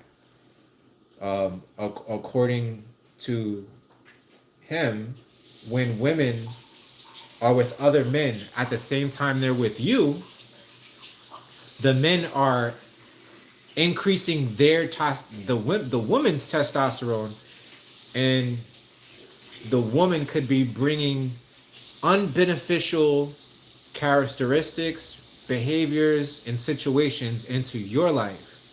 And that's why a man would potentially want to limit that type of dynamic. And I understand that. And I almost probably, I like 90% agree with him. But that being said, where I'm at right now, before I can reconcile all of that, is just being as, Where you at? huh? Where you at? Yeah, you're right Right here, there. bro. Okay, I'm going, man. All right, I'll holler at Just being I'm good. Thank you. a moral. you. Okay, all right. All right, Jack. Take All care. right. Get home safe. Okay, Moving with morality, okay. moving with integrity, being as equanimous as I possibly can. What I feel like is going to end up happening is when I'm where I want to be in life, that's polygyny is going to fall into place anyway. Love you too, man. We'll get it to tomorrow. And Okay. yeah, I'm gonna digress with that. Be because- safe. But yeah, the basic thing of what you're saying is no, I don't mind right now other women having other men. You know, like women that I deal with having other male partners. An extraneous fact to that might be I don't want to, like, if you're with a man in the morning, I don't want you to be with me that night. Like, you know what I mean? I don't want that. I know for a fact I don't want that. Maybe even if like a week. Like if you're with a dude, take a week. You know? I mean like a week of celibacy or like intimate sobriety. I don't want to do that. Like there's a certain ick factor that I'm not comfortable with that. Like and I know a lot of people might not like that shit. It is what it is. That's how I feel. I stand on it.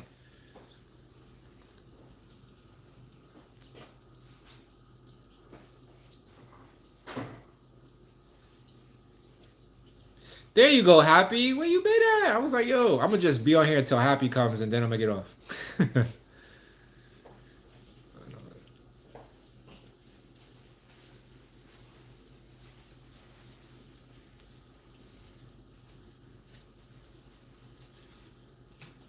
Yeah, good to see you, Happy.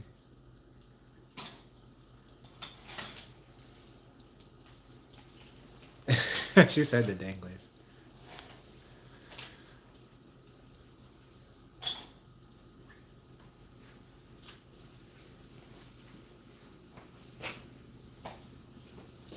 Damn, sorry to hear that, Monica. Monica said, I wish I would have had more experience before I got married. He was my first real relationship, and he totally fucked me over in the long run.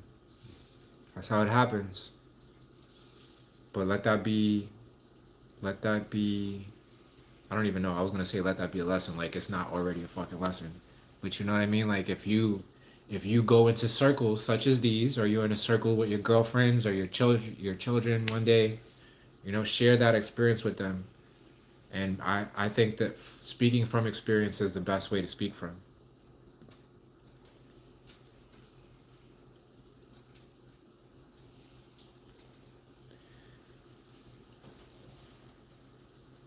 No, I don't think I'll ever be open to monogamy. I will say, Flame, that I have seen women with my eyes, especially on Instagram, not knowing who they are from Adam. And I have thought to myself, I would be monogamous with this woman. But yeah, I've never met someone, yeah, and like getting to know them, knowing everything about them, and was like, oh yeah, you are the only person that I want to be with for the rest of my life. I don't know if that's ever gonna happen, and I kind of highly doubt it. It's monogamy is for some people, and for some people it's not.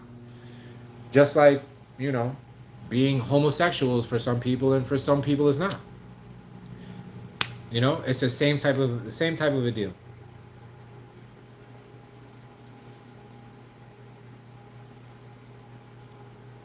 I knew you was out there having fun with friends in the real life, Mrs. Happy Feet. I said Miss Happy Feet out there with her friends having a ball.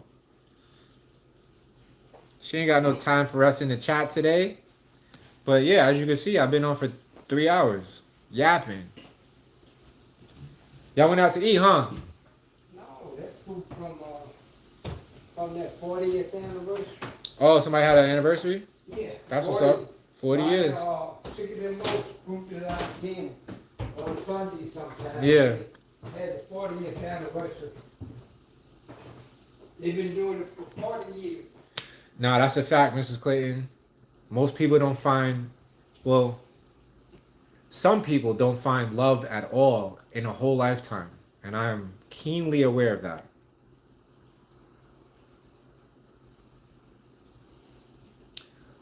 Oh, okay, yeah, that's right. So it was nephew taking care of grandpapa? Yeah, Mrs. Jones, I'm about to get off. I'm gonna stop my yapping. Happy feet. The first like 20 minutes, the first 30 minutes is pretty slow because I was in here by myself for the most part.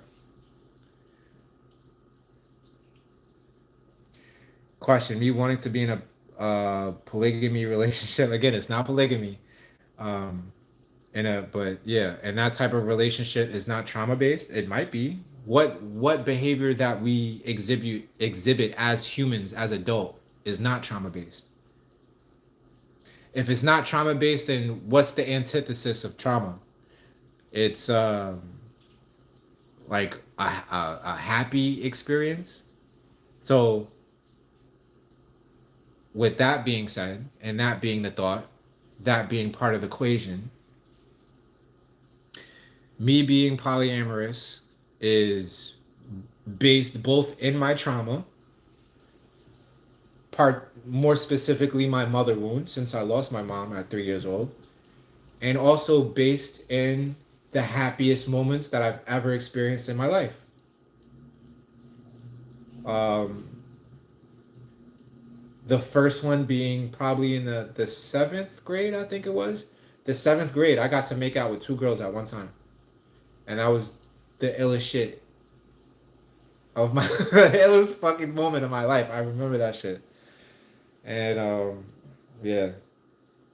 And then after that, it was just being in high school and dating multiple women at the same time. Unfortunately, I wasn't upfront with it. I was upfront with it with everybody except the person that I should have been upfront with it, which was like my first girlfriend, this one, that Delilah. I should have told her that I was dating other women. She always found out in a weird way. Like I would pop up to school with a hickey on my neck and she would be like, "What the fuck, man?" And I'd be like, "Yo," like, try to come up with some bullshit excuse. Whatever, whatever. But yeah, so it's based both in trauma and the happiest moments I've ever lived in my life.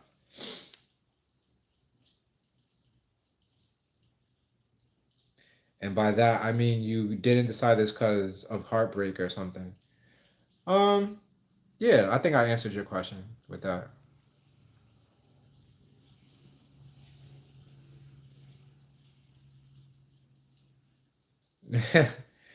Yo, Miss Elizabeth, you already know I can relate to that.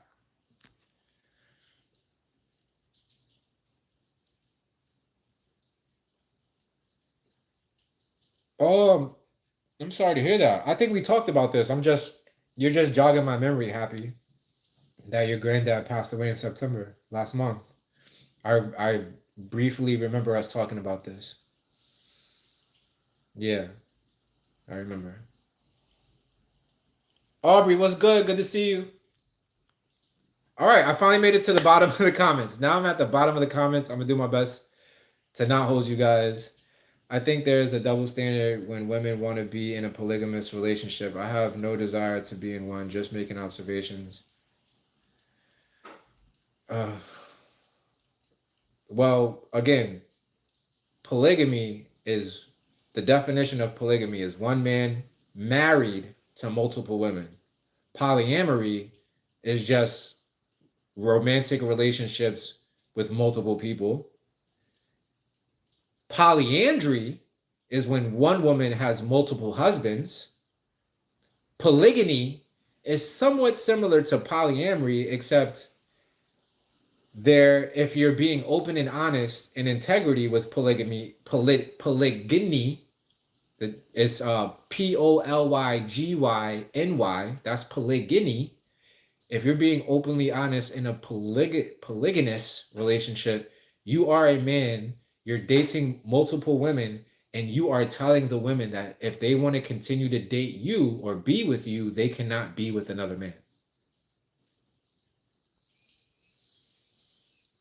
So I'm happy to break that down for you all because I'm still learning about that shit myself. How do I put my Cash App on the screen when I do lives? I don't know how to do it. I don't know how to do it. I've tried to pin comments. I don't know how to pin a comment on here. What's this? A 49-second short was uploaded to your channel as unlisted. Okay, I don't even know what that means. Either definition is still a double standard. Well, yeah, the polygamy is double standard because it's the man saying I can be with multiple women, but you can't. But is it really a double standard when you're being upfront about it?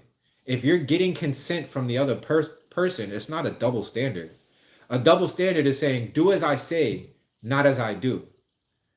But if you're being upfront with it, I don't think it's a double standard. I just think it's a standard, and you get a chance to agree to it, consent to it, or not. That's my idea about it, Elder.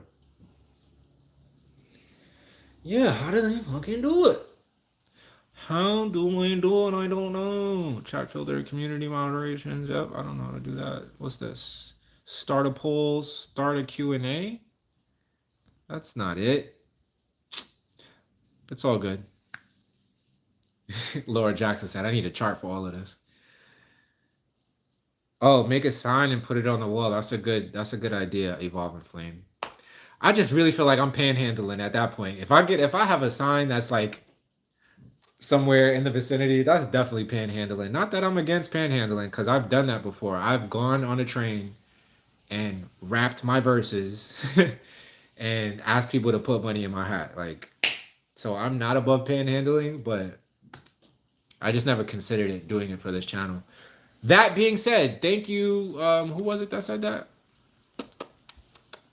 Mrs. Jones, thank you for even mentioning that. Thank you for considering showing consideration monetarily or financially. Again, I'm always open to whatever venue you decide to do it, whether you do it here. Just know that I get less of the split because YouTube takes up to 50%. In every single one of my vlogs and every single one of my previous lives, it's always in the description. So what I'll do is after this uploads, it'll take like 24 hours that they'll let me go in. And then I will put all of my Cash Apps, Venmos, PayPals, all of that shit is in all the videos.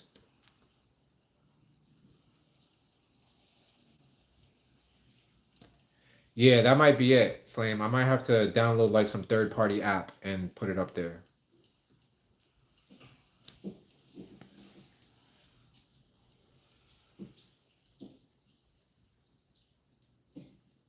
Yeah, Happy. That's how I feel, man. I think I stand on that. I think I stand on that.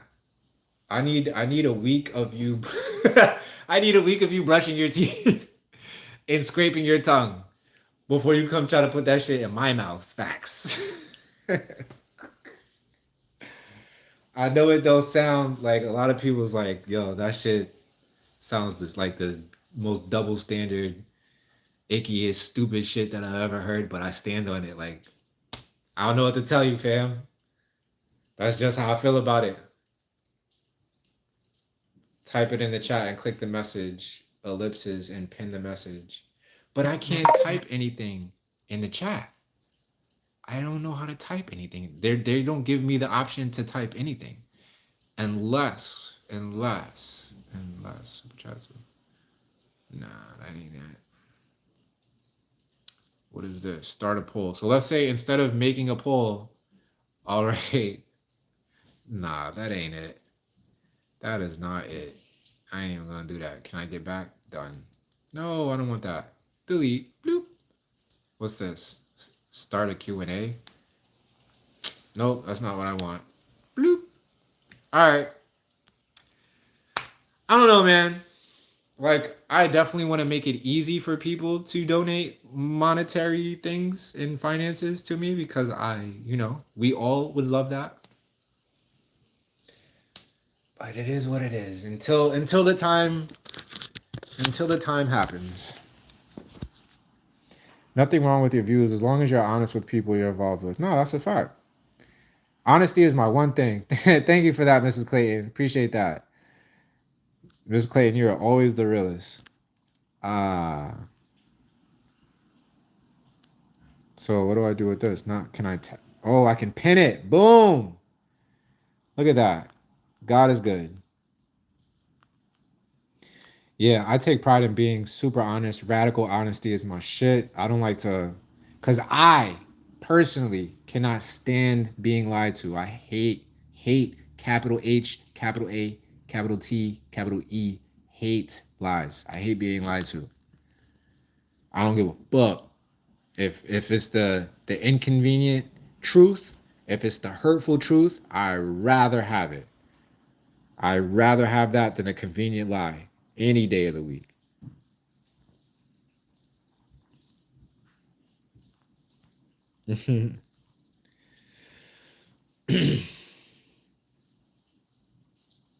Yeah, I haven't drank any water this whole time. I think I took a swig of some water once, but I'm fucking hungry. I told myself I was only gonna do this for an hour, but the whole fam pretty much came in today. Happy was here, Flame was here, Miss Jones was here, Mrs. Clayton was here. The only person I haven't seen, Olu was here. I haven't seen Vicky Koger in here for a while. Aubrey was here, Laura Jackson. The whole family was in here today. The only person we was missing was Vicky Koger.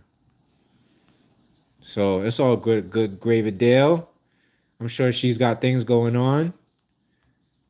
She's got one of her daughters is pregnant right now, so I'm sure she's got her hands full with that. The Golden Lotus came through today. I haven't seen the Golden Lotus in a minute. Sequoia came through today. I haven't seen Sequoia in a minute. Mariana was here today. Family, the whole family came through. So if the family's in here, I'm not leaving till y'all leaving. But Smart Savvy, yes. Thank you for reminding me. Smart Savvy, definitely fam, was in here.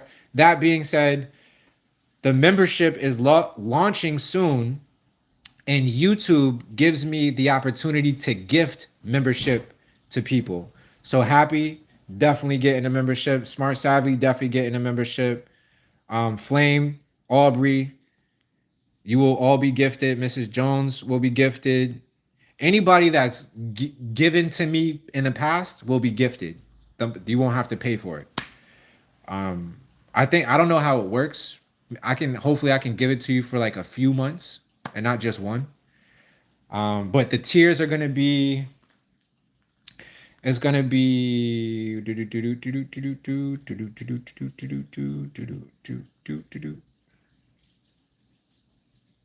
Where is it? I know I wrote it down somewhere. Here it is. The level 1 is going to be $3.99, and for that you will get members only live chats, priority reply to comments, early access to new videos, member only polls. The upper tier will be so I named the lower tier level 1 as click, and level 2 will be, I think I named it co-defendants or something like that.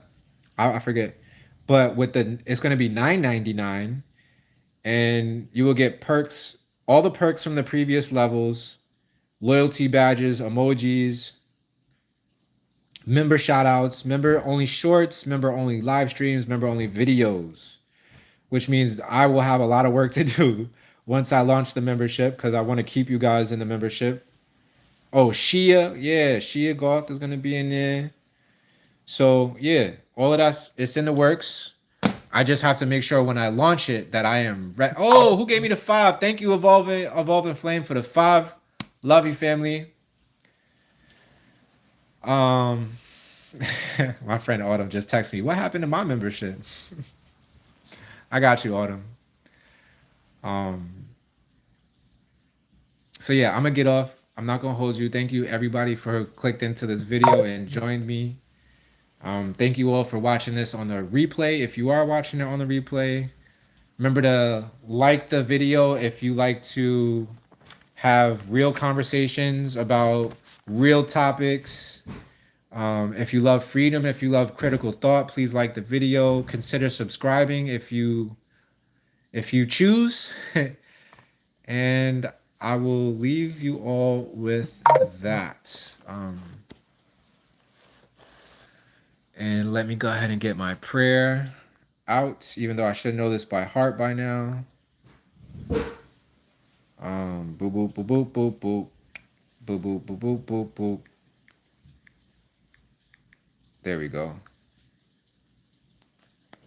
All right, let me put you back on the tripod. Thank you all for staying for the prayer. You know I always close this out with those. All right. To the one of us that is many, I come to you in total awareness. Please grant my friends peace, progress, prosperity, patience, and persuasion, pleasure and panacea in this ever persistent present moment of now. Ashe, Aho, Amen, and Laek, and Alaken. All right, y'all. Peace. Be good to yourselves. Nourish, hydrate, all of that good stuff. All right, later.